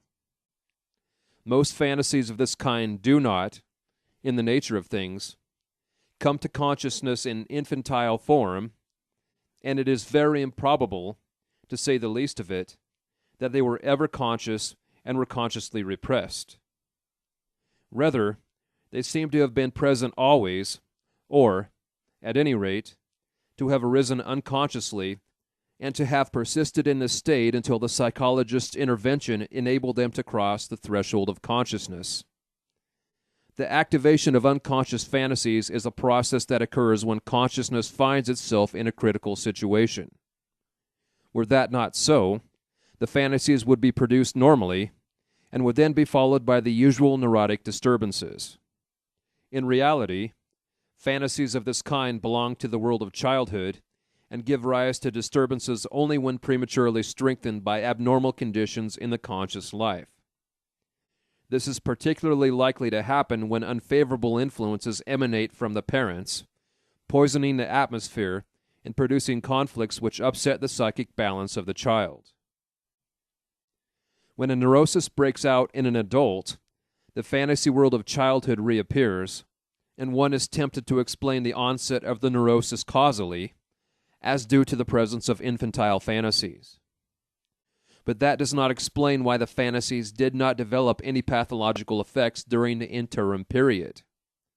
These effects develop only when the individual comes up against a situation he cannot overcome by conscious means. The resultant standstill in the development of personality opens a sluice for infantile fantasies, which, of course, are latent in everybody, but do not display any activity so long as the conscious personality can continue on its way unimpeded. When the fantasies reach a certain level of intensity, they begin to break through into consciousness and create a conflict situation that becomes perceptible to the patient himself, splitting him into two personalities with different characters. The dissociation, however, had been prepared long before in the unconscious, when the energy flowing off from consciousness, because unused, strengthened the negative qualities of the unconscious personality, and particularly its infantile traits. Since the normal fantasies of a child are nothing other, at bottom, than the imagination born of the instinctive impulses, and may thus be regarded as preliminary exercises in the use of future conscious activities, it follows that the fantasies of the neurotic, even though pathologically altered and perhaps perverted by the regression of energy, contain a core of normal instinct, the hallmark of which is adaptedness. A neurotic illness always implies an unadapted alteration and distortion of normal dynamisms and of the imagination proper to them. Instincts, however, are highly conservative and of extreme antiquity as regards both their dynamism and their form. Their form, when represented to the mind, appears as an image which expresses the nature of the instinctive impulse visually and concretely, like a picture. If we could look into the psyche of the yucca moth, for instance, we would find it in a pattern of ideas, of a numinous or fascinating character, which not only compel the moth to carry out its fertilizing activity on the yucca plant, but help it to recognize the total situation. Instinct is anything but a blind and indefinite impulse, since it proves to be attuned and adapted to a definite external situation. This latter circumstance gives it its specific and irreducible form.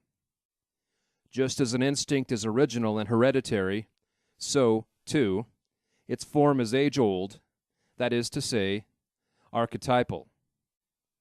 It is even older and more conservative than the body's form. These biological considerations naturally apply also to Homo sapiens, who still remains within the framework of general biology, despite the possession of consciousness, will, and reason.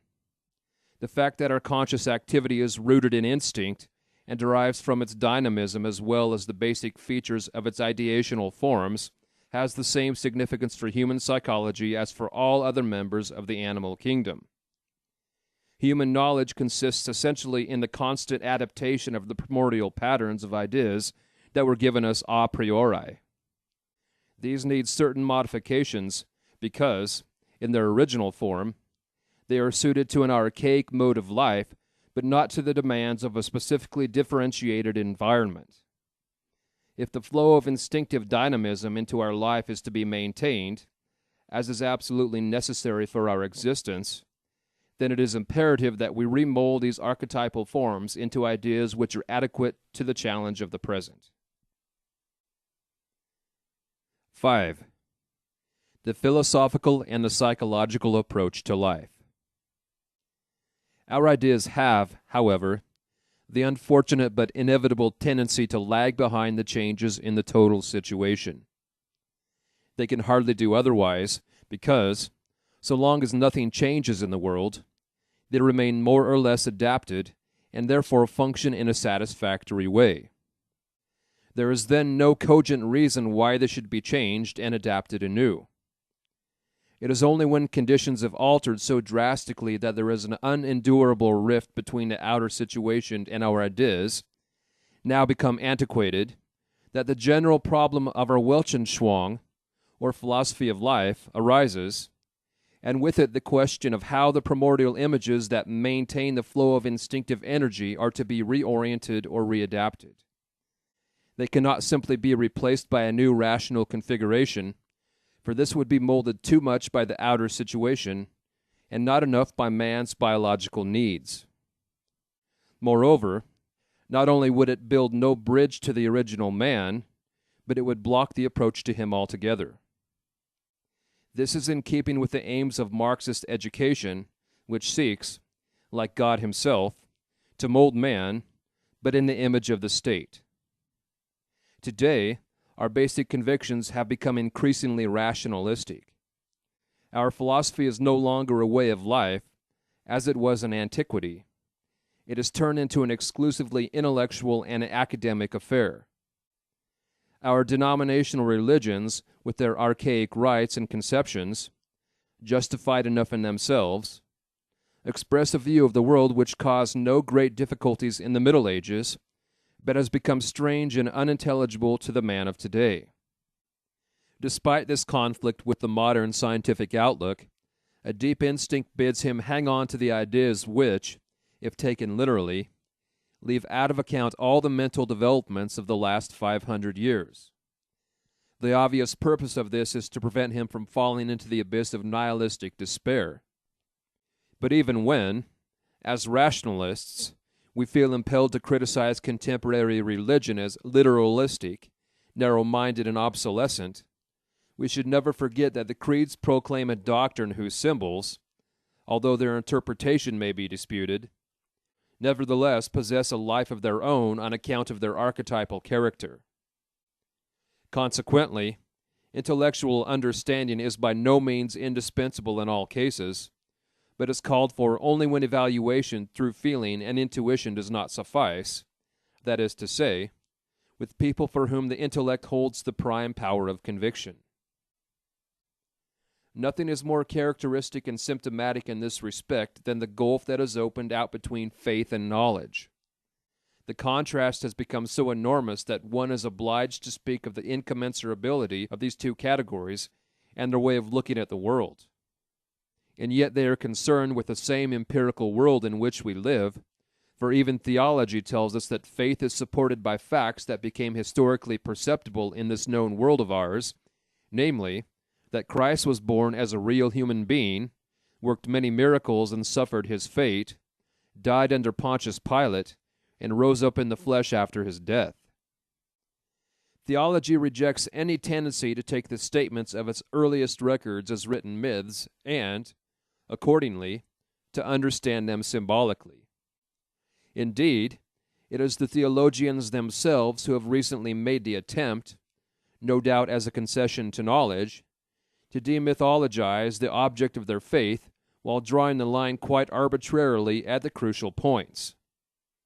But to the critical intellect it is only too obvious that myth is an integral component of all religions and therefore cannot be excluded from the assertions of faith without injuring them. The rupture between faith and knowledge is a symptom of the split consciousness which is so characteristic of the mental disorder of our day. It is as if two different persons were making statements about the same thing, each from his own point of view, or as if one person in two different frames of mind were sketching a picture of his experience.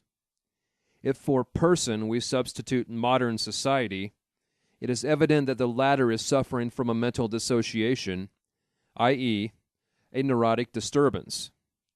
In view of this, it does not help matters at all if one party pulls obstinately to the right and the other to the left. This is what happens in every neurotic psyche, to its own deep distress, and it is just this distress that brings the patient to the doctor. As I stated above in all brevity, while not neglecting to mention certain practical details whose omission might have perplexed the reader, the doctor has to establish a relationship with both halves of his patient's personality, because only from them both, and not merely from one half with the suppression of the other, Can he put together a whole and complete man? The latter alternative is what the patient has been doing all along, for the modern Weltanschauung gives him no other guidance. His individual situation is the same in principle as the collective situation. He is a social microcosm, reflecting on the smallest scale of the quantities of the society at large, or, conversely, as the smallest social unit, cumulatively producing the collective dissociation. The latter possibility is the more likely one, as the only direct and concrete carrier of life is the individual personality, while society and the state are conventional ideas and can claim reality only insofar as they are represented by a certain number of individuals. Far too little attention has been paid to the fact that our age, for all its irreligiousness, is hereditarily burdened with the specific achievement of the Christian epoch, the supremacy of the Word, of the Logos, which stands for the central figure of our Christian faith. The Word has literally become our God, and so it has remained, even if we know of Christianity only from hearsay. Words like society and state are so concretized that they are almost personified. In the opinion of the man in the street, the state, far more than any king in history, is the inexhaustible giver of all good. The state is invoked, made responsible, grumbled at, and so on and so forth. Society is elevated to the rank of a supreme ethical principle. Indeed, it is credited with positively creative capacities. No one seems to notice that the veneration of the Word, which was necessary for a certain phase of historical development, has a perilous shadow side. That is to say, the moment the Word, as a result of centuries of education, attains universal validity, it severs its original link with the divine person. There is then a personified church, a personified state. Belief in the Word becomes credulity, and the Word itself an infernal slogan capable of any deception. With credulity come propaganda and advertising to dupe the citizen with political jobbery and compromises, and the lie reaches proportions never known before in the history of the world. Thus, the Word, originally announcing the unity of all men and their union in the figure of the one great man, has in our day become the source of suspicion and distrust of all against all. Credulity is one of our worst enemies, but that is the makeshift the neurotic always resorts to in order to quell the doubter in his own breast or conjure him out of existence. People think you have to only tell a person that he ought to do something in order to put him on the right track. But whether he can or will do it is another matter. The psychologist has come to see that nothing is achieved by telling, persuading, admonishing, giving good advice. He must also get acquainted with the details and have an authentic knowledge of the psychic inventory of his patient. He has therefore to relate to the individuality of the sufferer and feel his way into all the nooks and crannies of his mind to a degree that far exceeds the capacity of a teacher or even of a director de conscience. His scientific objectivity, which excludes nothing, enables him to see his patient not only as a human being, but also as a subhuman who is bound to his body, like an animal. The development of science has directed his interest beyond the range of the conscious personality to the world of unconscious instinct, dominated by sexuality and a power drive, or self-assertion, corresponding to the twin moral concepts of St. Augustine, concupiscente and superbia. The clash between these two fundamental instincts, preservation of the species and self-preservation, is the source of numerous conflicts. They are, therefore, the chief object of moral judgment, whose purpose it is to prevent these instinctual collisions as far as possible. As I explained above, instinct has two main aspects. On the one hand, that of dynamism, drive or drift, and on the other, specific meaning and intention. It is highly probable that all man's psychic functions have an instinctual foundation, as is obviously the case with animals. It is easy to see that in animals, instinct functions as the spiritus rector of all their behavior. This observation lacks certainty only when the learning capacity begins to develop, for instance in the higher apes and in man. In the animals, as a result of their learning capacity, instinct undergoes numerous modifications and differentiations. In civilized man, the instincts are so split up that only a few of the basic ones can be recognized with any certainty in their original form. The most important are the two fundamental instincts and their derivatives, and these have been the exclusive concern of medical psychology so far. Investigators found, however, that in following up the ramifications of the instincts, they hit upon configurations which could not with certainty be ascribed to either group. To take but one example, the discoverer of the power instinct was in some doubt as to whether an apparently indubitable expression of the sexual instinct might not better be explained as a power arrangement, and Freud himself felt obliged to acknowledge the existence of ego instincts, in addition to the overriding sex instinct, a clear concession to the Adlerian standpoint. In view of this uncertainty, it is hardly surprising that in most cases neurotic symptoms can be explained, almost without contradictions, in terms of either theory. This perplexity does not mean that one or the other standpoint, or both of them, is erroneous. Rather, they are both relatively valid and, unlike certain one-sided and dogmatic preferences, allow the existence and competition of other instincts. Although, as I have said, the question of human instinct is far from a simple matter, we shall probably not be wrong in assuming that the learning capacity, a quality almost exclusive to man, is based on the instinct for limitation found in animals. It is in the nature of this instinct to disturb other instinctive activities and eventually to modify them, as can be observed, for instance, in the songs of birds when they adopt other melodies.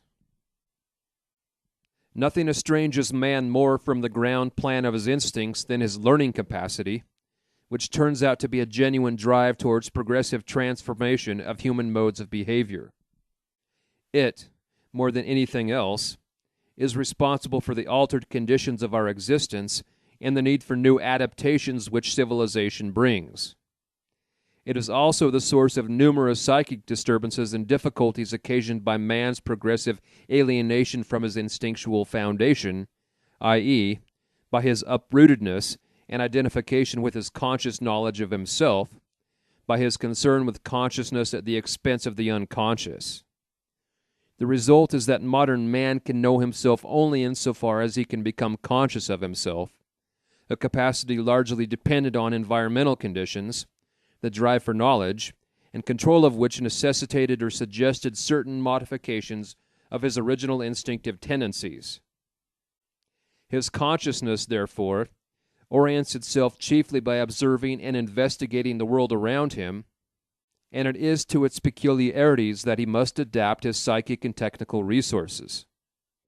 This task is so exacting, and its fulfillment so advantageous, that he forgets himself in the process, losing sight of his instinctual nature and putting his own conception of himself in place of his real being. In this way he slips imperceptibly into a purely conceptual world, where the products of his conscious activity progressively replace reality. Separation from his instinctual nature inevitably plunges civilized man into the conflict between conscious and unconscious, spirit and nature, knowledge and faith, a split that becomes pathological the moment his consciousness is no longer able to neglect or suppress his instinctual side. The accumulation of individuals who have got into this critical state starts off a mass movement purporting to be the champion of the suppressed. In accordance with the prevailing tendency of consciousness to seek the source of all ills in the outside world, the cry goes up for political and social changes which, it is supposed, would automatically solve the much deeper problem of split personality. Hence it is that whenever this demand is fulfilled, political and social conditions arise which bring the same ills back again in altered form. What then happens is a simple reversal. The underside comes to the top, and the shadow takes the place of the light, and since the former is always anarchic and turbulent, the freedom of the liberated underdog must suffer draconian curtailment. All this is unavoidable because the root of the evil is untouched and merely the counterposition has come to light. The communist revolution has debased man far lower than democratic collective psychology has done, because it robs him of his freedom, not only in the social, but in the moral and spiritual sense. Aside from the political difficulties, the West has suffered a great psychological disadvantage that made itself unpleasantly felt even in the days of German Nazism. The existence of a dictator allows us to point the finger away from ourselves and at the shadow. He is clearly on the other side of the political frontier, while we are on the side of good and enjoy the possession of the right ideals. Did not a well-known statesman recently confess that he had no imagination in evil? In the name of the multitude, he was here giving expression to the fact that Western man is in danger of losing his shadow altogether, of identifying himself with his fictive personality, and of identifying the world with the abstract picture painted by scientific rationalism. His spiritual and moral opponent, who is just as real as he, no longer dwells in his own breast, but beyond the geographical line of division, which no longer represents an outward political barrier but splits off the conscious from the unconscious man more and more menacingly. Thinking and feeling lose their inner polarity, and where religious orientation has grown ineffective, not even a God is at hand to check the sovereign way of unleashed psychic functions. Our rational philosophy does not bother itself with whether the other person in us, pejoratively described as the shadow, is in sympathy with our conscious plans and intentions. Evidently, it does not know that we carry in ourselves a real shadow whose existence is grounded in our instinctual nature. The dynamism and imagery of the instincts together form an a priori which no man can overlook without the gravest risk to himself. Violation or neglect of instinct has painful consequences of a physiological and psychological nature for whose removal medical help, above all, is required. For more than 50 years we have known, or could have known, that there is an unconscious as a counterbalance to consciousness. Medical psychology has furnished all the necessary empirical and experimental proofs of this. There is an unconscious psychic reality which demonstrably influences consciousness and its contents. All this is known, but no practical conclusions have been drawn from it. We still go on thinking and acting as before, as if we were simplex and not duplex. Accordingly, we imagine ourselves to be innocuous, reasonable, and humane. We do not think of distrusting our motives or of asking ourselves how the inner man feels about the things we do in the outside world. But actually it is frivolous, superficial, and unreasonable of us, as well as psychically unhygienic, to overlook the reaction and standpoint of the unconscious. One can regard one's stomach or heart as unimportant and worthy of contempt, but that does not prevent overeating or overexertion from having consequences that affect the whole man. Yet we think that psychic mistakes and their consequences can be got rid of with mere words, for psychic means less than air to most people. All the same, nobody can deny that without the psyche there would be no world at all, and still less, a human world. Virtually everything depends on the human soul and its functions. It should be worthy of all the attention we can give it, especially today, when everyone admits that the weal or woe of the future will be decided neither by the attacks of wild animals, nor by natural catastrophes, nor by the danger of worldwide epidemics, but simply and solely by the psychic changes in man. It needs only an almost imperceptible disturbance of equilibrium in a few of our rulers' heads to plunge the world into blood, fire, and radioactivity. The technical means necessary for this are present on both sides. and certain conscious deliberations, uncontrolled by any inner opponent, can be indulged in all too easily, as we have seen already from the example of one leader. The consciousness of modern man still clings so much to outward objects that he makes them exclusively responsible, as if it were on them that the decision depended. That the psychic state of certain individuals could emancipate itself for once from the behavior of objects is something that is considered far too little, although irrationalities of this sort are observed every day and can happen to everyone. The forlornness of consciousness in our world is due primarily to the loss of instinct, and the reason for this lies in the development of the human mind over the past eon. The more power man had over nature, the more his knowledge and skill went to his head, and the deeper became his contempt for the merely natural and accidental, for that which is irrationally given, including the objective psyche, which is all that consciousness is not. In contrast to the subjectivism of the conscious mind, the unconscious is objective, manifesting itself mainly in the form of contrary feelings, fantasies, emotions, impulses, and dreams, none of which one makes oneself, but which come upon one objectively. Even today, psychology is still, for the most part, the science of conscious contents, measured as far as possible by collective standards. The individual psyche has become a mere accident, a random phenomenon, while the unconscious, which can manifest itself only in the real, irrationally given human being, has been ignored altogether. This was not the result of carelessness or of lack of knowledge, but of downright resistance to the mere possibility of there being a second psychic authority besides the ego. It seems a positive menace to the ego that its monarchy can be doubted. The religious person, on the other hand, is accustomed to the thought of not being sole master in his own house. He believes that God, and not he himself, decides in the end. But how many of us would dare let the will of God decide, and which of us would not feel embarrassed if he had to say how far the decision came from God himself? The religious person, so far as anyone can judge, stands directly under the influence of the reaction from the unconscious. As a rule, he calls this the operation of conscience. But since the same psychic background produces reactions other than moral ones, the believer is measuring his conscience by the traditional ethical standard, and thus by a collective value, in which endeavor he is assiduously supported by his church.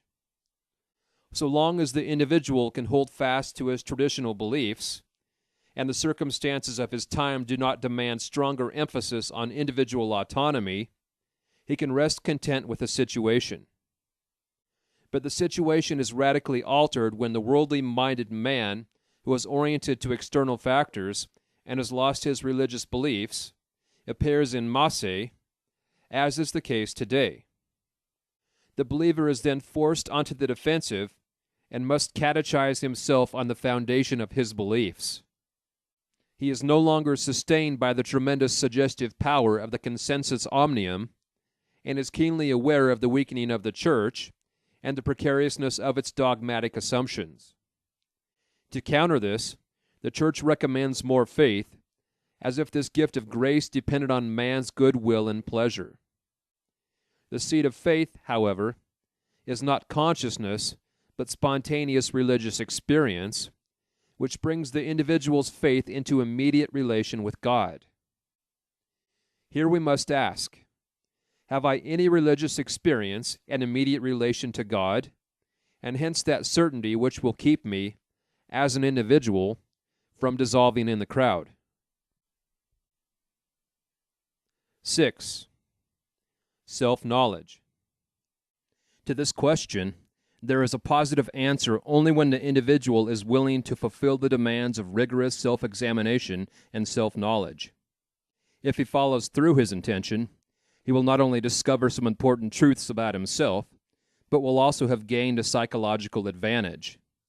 he will have succeeded in deeming himself worthy of serious attention and sympathetic interest. He will have set his hand, as it were, to a declaration of his own human dignity and taken the first step towards the foundations of his consciousness. That is, towards the unconscious, the only accessible source of religious experience.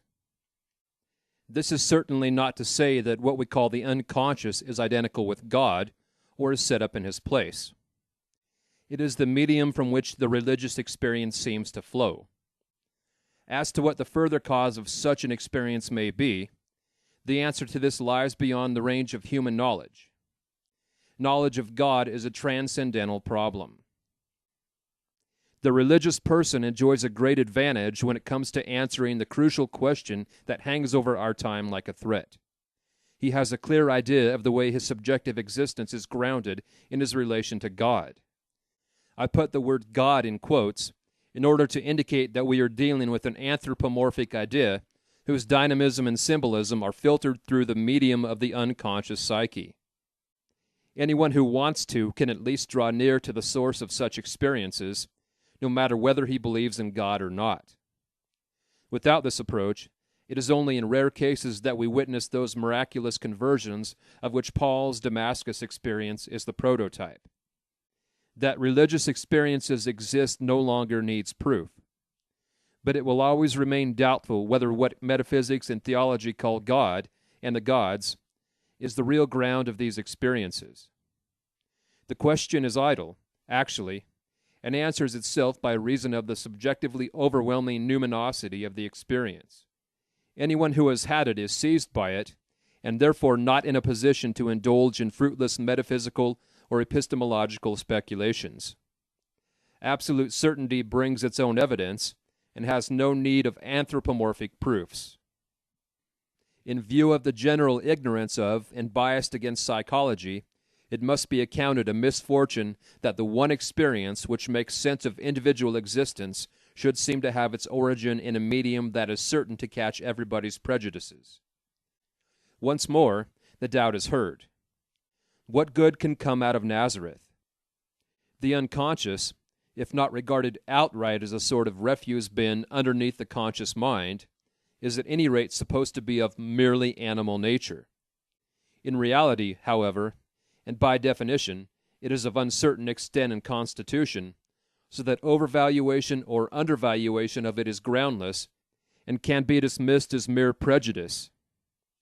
At all events, such judgments sound very queer in the mouths of Christians, whose Lord was himself born on the straw of a stable among the domestic animals. It would have been more to the taste of the multitude if he had gotten himself born in a temple. In the same way, the worldly-minded mass man looks for the numinous experience in the mass meeting, which provides an infinitely more imposing background than the individual soul. Even church Christians share this pernicious delusion. Psychology's insistence on the importance of unconscious processes for religious experience is extremely unpopular, no less with the political right than with the left. For the former, the deciding factor is the historical revelation that came to man from outside. To the latter, this is sheer nonsense, and man has no religious function at all, except belief in the party doctrine, when suddenly the most intense faith is called for. On top of this, the various creeds assert quite different things, and each of them claims to possess the absolute truth. Yet today, we live in a unitary world where distances are reckoned by hours and no longer by weeks and months. Exotic races have ceased to be peep shows in ethnological museums. They have become our neighbors, and what was yesterday the prerogative of the ethnologist is today a political, social, and psychological problem. Already the ideological spheres begin to touch, to interpenetrate, and the time may not be so far off when the question of mutual understanding in this field will become acute. To make oneself understood is certainly impossible without far-reaching comprehension of the other's standpoint. The insight needed for this will have repercussions on both sides. History will undoubtedly pass over those who feel it is their vocation to resist this inevitable development, however desirable and psychologically necessary it may be to cling to what is essential and good in our own tradition. Despite all the differences, the unity of mankind will assert itself irresistibly. On this card, Marxist doctrine has staked its life, while the West hopes to get by with technology and economic aid. Communism has not overlooked the enormous importance of the ideological element and the universality of basic principles. The nations of the Far East share our ideological weakness and are just as vulnerable as we are. The underestimation of the psychological factor is likely to take a bitter revenge. It is therefore high time we caught up with ourselves in this matter. For the present, this must remain a pious wish, because self-knowledge, as well as being highly unpopular, seems to be an unpleasantly idealistic goal, reeks of morality, and is preoccupied with the psychological shadow, which is normally denied whenever possible, or at least not spoken of. The task that faces our age is indeed almost insuperably difficult. It makes the highest demands on our responsibility if we are not to be guilty of another trahison des clercs. It addresses itself to those guiding and influential personalities who have the necessary intelligence to understand the situation our world is in. One might expect them to consult their consciences. But since it is a matter not only of intellectual understanding, but of moral conclusions, there is unfortunately no cause for optimism. Nature, as we know, is not so lavish with her boons that she joins to a high intelligence the gifts of the heart also. As a rule, where one is present, the other is lacking, and where one capacity is present in perfection, it is generally at the cost of all the others. The discrepancy between intellect and feeling, which get in each other's way at the best of times, is a particularly painful chapter in the history of the human psyche. There is no sense in formulating the task that our age is forced upon us as a moral demand. We can, at best, merely make the psychological world situation so clear that it can be seen even by the myopic, and give utterance to words and ideas which even the hard of hearing can hear. We may hope from men of understanding and men of good will, and must therefore not grow weary of reiterating those thoughts and insights which are needed. Finally, even the truth can spread, and not only the popular lie. With these words, I should like to draw the reader's attention to the main difficulty he has to face. The horror which the dictator states have of late brought upon mankind is nothing less than the culmination of all those atrocities of which our ancestors made themselves guilty in the not-so-distant past. Quite apart from the barbarities and bloodbaths perpetrated by the Christian nations among themselves throughout European history, the European also has to answer for all the crimes he has committed against the dark-skinned peoples during the process of colonization. In this respect, the white man carries a very heavy burden indeed. It shows us a picture of the common human shadow that could hardly be painted in blacker colors. The evil that comes to light in man, and that undoubtedly dwells within him, is of gigantic proportions, so that for the Church to talk of original sin, and to trace it back to Adam's relatively innocent slip-up with Eve, is almost a euphemism.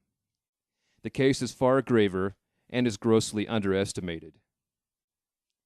Since it is universally believed that man is merely what his consciousness knows of itself, he regards himself as harmless, and so adds stupidity to iniquity. He does not deny that terrible things have happened, and still go on happening, but it is always the others who do them. And when such deeds belong to the recent or remote past, they quickly and conveniently sink into the sea of forgetfulness, and that state of chronic woolly-mindedness returns which we describe as normality. In shocking contrast to this is the fact that nothing has finally disappeared, and nothing has been made good. The evil, the guilt, the profound unease of conscience, the obscure misgiving are there before our eyes, if only we would see. Man has done these things. I am a man who has his share of human nature. Therefore I am guilty with the rest, and bear unaltered and indelibly within me the capacity and the inclination to do them again at any time. Even if, juristically speaking, we were not accessories to the crime, we are always, thanks to our human nature, potential criminals. In reality, we merely lacked a suitable opportunity to be drawn into the infernal melee. None of us stands outside humanity's black collective shadow. Whether the crime lies many generations back or happens today, it remains the symptom of a disposition that is always and everywhere present. And one would therefore do well to possess some imagination in evil, for only the fool can permanently neglect the conditions of his own nature. In fact, this negligence is the best means of making him an instrument of evil.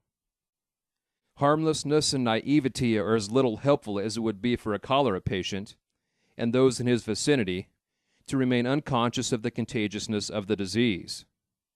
On the contrary, they lead to projection of the unrecognized evil into the other.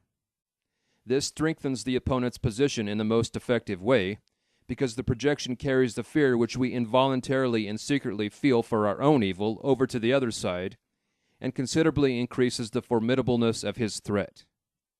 What is even worse, our lack of insight deprives us of the capacity to deal with evil. Here, of course, we come up against one of the main prejudices of the Christian tradition, and one that is a great stumbling block to our policies. We should, so we are told, eschew evil and, if possible, neither touch nor mention it. For evil is also the thing of ill omen, that which is tabooed and feared. This attitude towards evil, and the apparent circumventing of it, flatter the primitive tendency in us to shut our eyes to evil and drive it over some frontier or other, like the Old Testament scapegoat, which was supposed to carry the evil into the wilderness. But if one can no longer avoid the realization that evil, without man's ever having chosen it, is lodged in human nature itself, then it bestrides the psychological stage as the equal and opposite partner of good. This realization leads straight to a psychological dualism, already unconsciously prefigured in the political world schism, and into even more unconscious dissociation in modern man himself. The dualism does not come from this realization. Rather, we are in a split condition to begin with. It would be an insufferable thought that we had to take personal responsibility for so much guiltiness. We therefore prefer to localize the evil with individual criminals or groups of criminals, while washing our hands in innocence and ignoring the general proclivity to evil. This sanctimoniousness cannot be kept up, in the long run, because the evil, as experience shows, lies in man, unless, in accordance with the Christian view, one is willing to postulate a metaphysical principle of evil. The great advantage of this view is that it exonerates man's conscience of too heavy a responsibility and fobs it off on the devil, in correct psychological appreciation of the fact that man is much more the victim of his psychic constitution than its inventor. Considering that the evil of our day puts everything that has ever agonized mankind in the deepest shade, one must ask oneself how it is that, for all our progress in the administration of justice, in medicine and in technology, for all our concern for life and health, monstrous engines of destruction have been invented which could easily exterminate the human race. No one will maintain that the atomic physicists are a pack of criminals because it is their efforts that we owe that peculiar flower of human ingenuity, the hydrogen bomb. The vast amount of intellectual work that went into the development of nuclear physics was put forth by men who devoted themselves to their task with the greatest exertions and self-sacrifice, and whose moral achievement could just as easily have earned them the merit of inventing something useful and beneficial to humanity.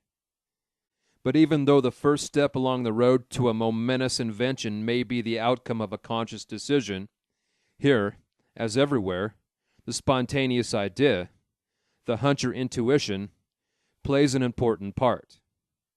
In other words, the unconscious collaborates too, and often makes decisive contributions.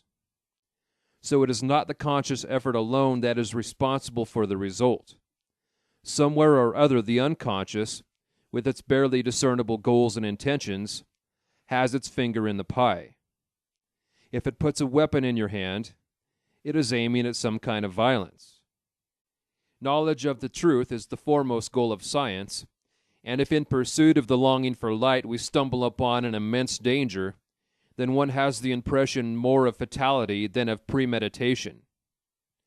It is not that present-day man is capable of greater evil than the man of antiquity or the primitive. He merely has incomparably more effective means with which to realize his proclivity to evil. As his consciousness has broadened and differentiated, so his moral nature has lagged behind. That is the great problem before us today. Reason alone does not suffice. In theory, it lies within the power of reason to desist from experiments of such hellish scope as nuclear fission, if only because of their dangerousness. But the fear of evil, which one does not see in one's own bosom, but always in somebody else's, checks reason every time, although one knows that the use of this weapon means the certain end of our present human world. The fear of universal destruction may spare us the worst, yet the possibility of it will nevertheless hang over us like a dark cloud, so long as no bridge is found across the worldwide psychic and political split, a bridge as certain as the existence of the hydrogen bomb.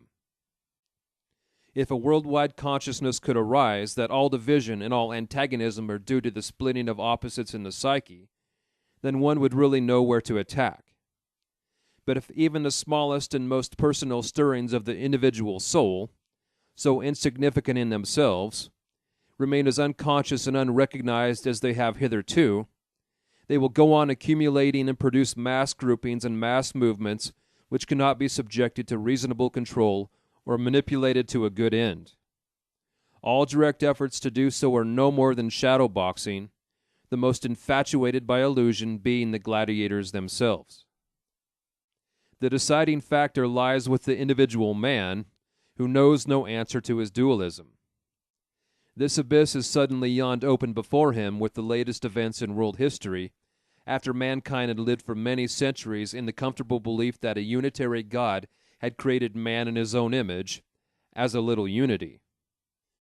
Even today, people are largely unconscious of the fact that every individual is a cell in the structure of various international organisms and is therefore causally implicated in their conflicts. The individual man knows that, as an individual being, he is more or less meaningless and feels himself the victim of uncontrollable forces, but, on the other hand, he harbors within himself a dangerous shadow and opponent who is involved as an invisible helper in the dark machinations of the political monster. It is in the nature of political bodies always to see the evil in the opposite group, just as the individual has an ineradicable tendency to get rid of everything he does not know and does not want to know about himself by foisting it off on somebody else. Nothing has a more divisive and alienating effect upon society than this moral complacency and lack of responsibility, and nothing promotes understanding and rapprochement more than the mutual withdrawal of projections. This necessary corrective requires self-criticism, for one cannot just tell the other person to withdraw them. He does not recognize them for what they are, any more than one does oneself. We can recognize our prejudices and illusions only when, from a broader psychological knowledge of ourselves and others, we are prepared to doubt the absolute rightness of our assumptions and compare them carefully and conscientiously with the objective facts. Funnily enough, self-criticism is an idea much in vogue in Marxist countries, but there it is subordinated to ideological considerations and must serve the state, and not truth and justice in men's dealings with one another. The mass state has no intention of promoting mutual understanding and the relationship of man to man. It strives, rather, for atomization, for the psychic isolation of the individual. The more unrelated individuals are, the more consolidated the state becomes, and vice versa. There can be no doubt that in the democracies, too, the distance between man and man is much greater than is conducive to public welfare or beneficial to our psychic needs. True, All sorts of attempts are being made to level out glaring social contrasts by appealing to people's idealism, enthusiasm, and ethical conscience, but, characteristically, one forgets to apply the necessary self-criticism to answer the question, who is making the idealistic demand? Is it, perchance, someone who jumps over his own shadow in order to hurl himself avidly on an idealistic program that promises him a welcome alibi? How much respectability and apparent morality is there, cloaking with deceptive colors a very different inner world of darkness? One would first like to be assured that the man who talks of ideals is himself ideal, so that his words and deeds are more than they seem. To be ideal is impossible, and remains therefore an unfulfilled postulate. Since we usually have keen noses in this respect, most of the idealisms that are preached and paraded before us sound rather hollow, and become acceptable only when their opposite is openly admitted to. Without this counterweight, the ideal goes beyond our human capacity, becomes incredible because of its humorlessness, and degenerates into bluff, albeit a well-meant one. Bluff is an illegitimate way of overpowering and suppressing people, and leads to no good. Recognition of the shadow, on the other hand, leads to the modesty we need in order to acknowledge imperfection. And it is just this conscious recognition and consideration that are needed wherever a human relationship is to be established. A human relationship is not based on differentiation and perfection, for these only emphasize the differences or call forth the exact opposite. It is based, rather, on imperfection, on what is weak, helpless, and in need of support, the very ground and motive of dependence. The perfect has no need of the other, but weakness has, for it seeks support and does not confront its partner with anything that might force him into an inferior position and even humiliate him. This humiliation may happen only too easily where idealism plays too prominent a role. Reflections of this kind should not be taken as superfluous sentimentalities. The question of human relationship and of the inner cohesion of our society is an urgent one in view of the atomization of the pent-up mass man, whose personal relationships are undermined by general mistrust. Wherever justice is uncertain, and police spying and terror are at work, human beings fall into isolation, which, of course, is the aim and purpose of the dictator state, since it is based on the greatest possible accumulation of depotentiated social units. To counter this danger, the free society needs a bond of an affective nature, a principle of a kind like caritas, the Christian love of your neighbor. But it is just this love for one's fellow man that suffers most of all from the lack of understanding wrought by projection. It would therefore be very much in the interest of the free society to give some thought to the question of human relationship from the psychological point of view, for in this resides its real cohesion and consequently its strength. Where love stops, power begins, and violence and terror. These reflections are not intended as an appeal to idealism, but only to heighten the consciousness of the psychological situation. I do not know which is weaker, idealism or the insight of the public. I only know that it needs time to bring about psychic changes that have any prospect of enduring. Insight that dawns slowly seems to me to have more lasting effects than fitful idealism, which is unlikely to hold out for long. Part 7. The meaning of self-knowledge. What our age thinks of as the shadow, and inferior part of the psyche, contains more than something merely negative.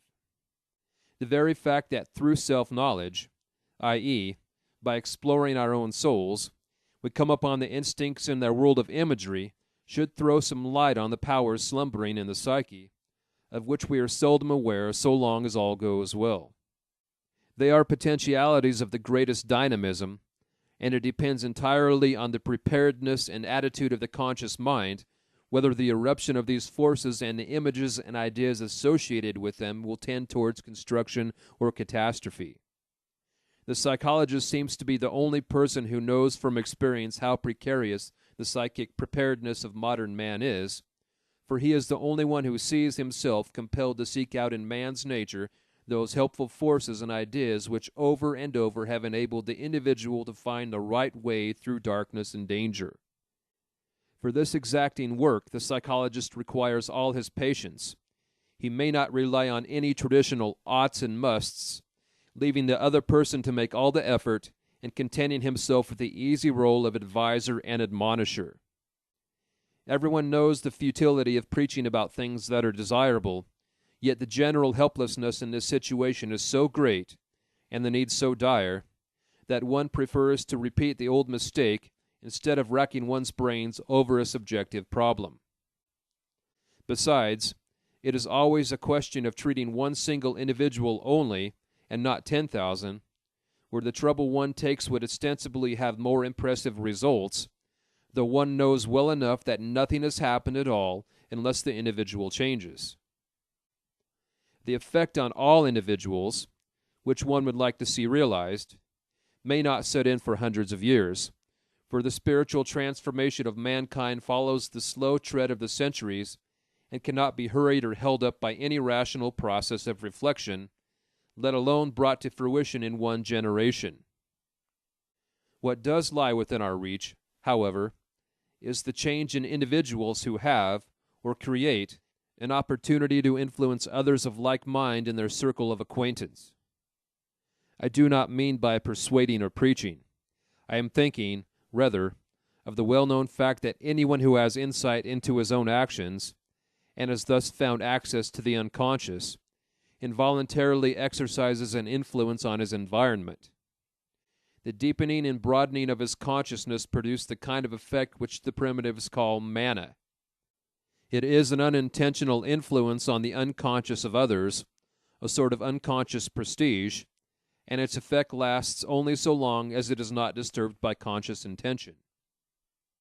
Nor does the striving for self-knowledge altogether shun the prospect of social amelioration, since there exists a factor which, though completely disregarded, meets our expectations halfway. This is the unconscious zeitgeist. It compensates the attitude of the conscious mind and anticipates changes to come. An excellent example of this is modern art. Though seeming to deal with aesthetic problems, it is really performing a work of psychological education on the public by breaking down and destroying their previous aesthetic views of what is beautiful in form and meaningful in content. The pleasingness of the artistic product is replaced by chill abstractions of the most subjective nature, which brusquely slam the door on the naive and romantic delight in the senses and their obligatory love for the object. This tells us, in plain and universal language, that the prophetic spirit of art has turned away from the old object relationship and towards the, for the time being, dark chaos of subjectivisms. Certainly art, so far as we can judge of it, has not yet discovered in this darkness what it is that holds all men together and could give expression to their psychic wholeness. Since reflection seems to be needed for this purpose, it may be that such discoveries are reserved for other fields of endeavor. Great art, till now, has always derived its fruitfulness from the myth, from the unconscious process of symbolization, which continues through the ages and which, as the primordial manifestation of the human spirit, will continue to be the root of all creation in the future. The development of modern art, with its seemingly nihilistic trend towards disintegration, must be understood as the symptom and symbol of a mood of world destruction and world renewal that has set its mark on our age. This mood makes itself felt everywhere, politically, socially, and philosophically. We are living in what the Greeks called the right time for a metamorphosis of the gods, i.e., of the fundamental principles and symbols. This peculiarity of our time, which is certainly not of our conscious choosing, is the expression of the unconscious man within us who is changing. Coming generations will have to take account of this momentous transformation if humanity is not to destroy itself through the might of its own technology and science. As at the beginning of the Christian era, so again today we are faced with the problem of the moral backwardness, which has failed to keep pace with our scientific, technical and social developments. So much is at stake, and so much depends on the psychological constitution of modern man. Is he capable of resisting the temptation to use his power for the purpose of staging a world conflagration? Is he conscious of the path he is treading, and what the conclusions are that must be drawn from the present world situation and his own psychic situation? Does he know that he is on the point of losing the life-preserving myth of the inner man, which Christianity has treasured up for him? Does he realize what lies in store, should this catastrophe ever befall him? Is he even capable at all of realizing that this would be a catastrophe? And finally, does the individual know that he is the make-weight that tips the scales? Happiness and contentment, equability of soul, and meaningfulness of life. These can be experienced only by the individual and not by a state, which, on the one hand, is nothing but a convention of independent individuals and, on the other, continually threatens to paralyze and suppress the individual. The psychiatrist is one of those who know most about the conditions of the soul's welfare, upon which so infinitely much depends in the social sum. The social and political circumstances of the time are certainly of considerable significance, but their importance for the weal or woe of the individual has been boundlessly overestimated insofar as they are taken for the sole deciding factors. In this respect, all our social goals commit the error of overlooking the psychology of the person for whom they are intended and, very often, of promoting only his illusions. I hope, therefore, that a psychiatrist, who in the course of a long life has devoted himself to the causes and consequences of psychic disorders, may be permitted to express his opinion, in all the modesty enjoined upon him as an individual, about the questions raised by the world situation today. I am neither spurred on by excessive optimism nor in love with high ideals, but I am merely concerned with the fate of the individual human being, that infinitesimal unit on whom a world depends, and in whom, if we read the meaning of the Christian message aright, even God seeks his goal. And that ends The Undiscovered Self by Carl Gustav Jung. Thank you for listening.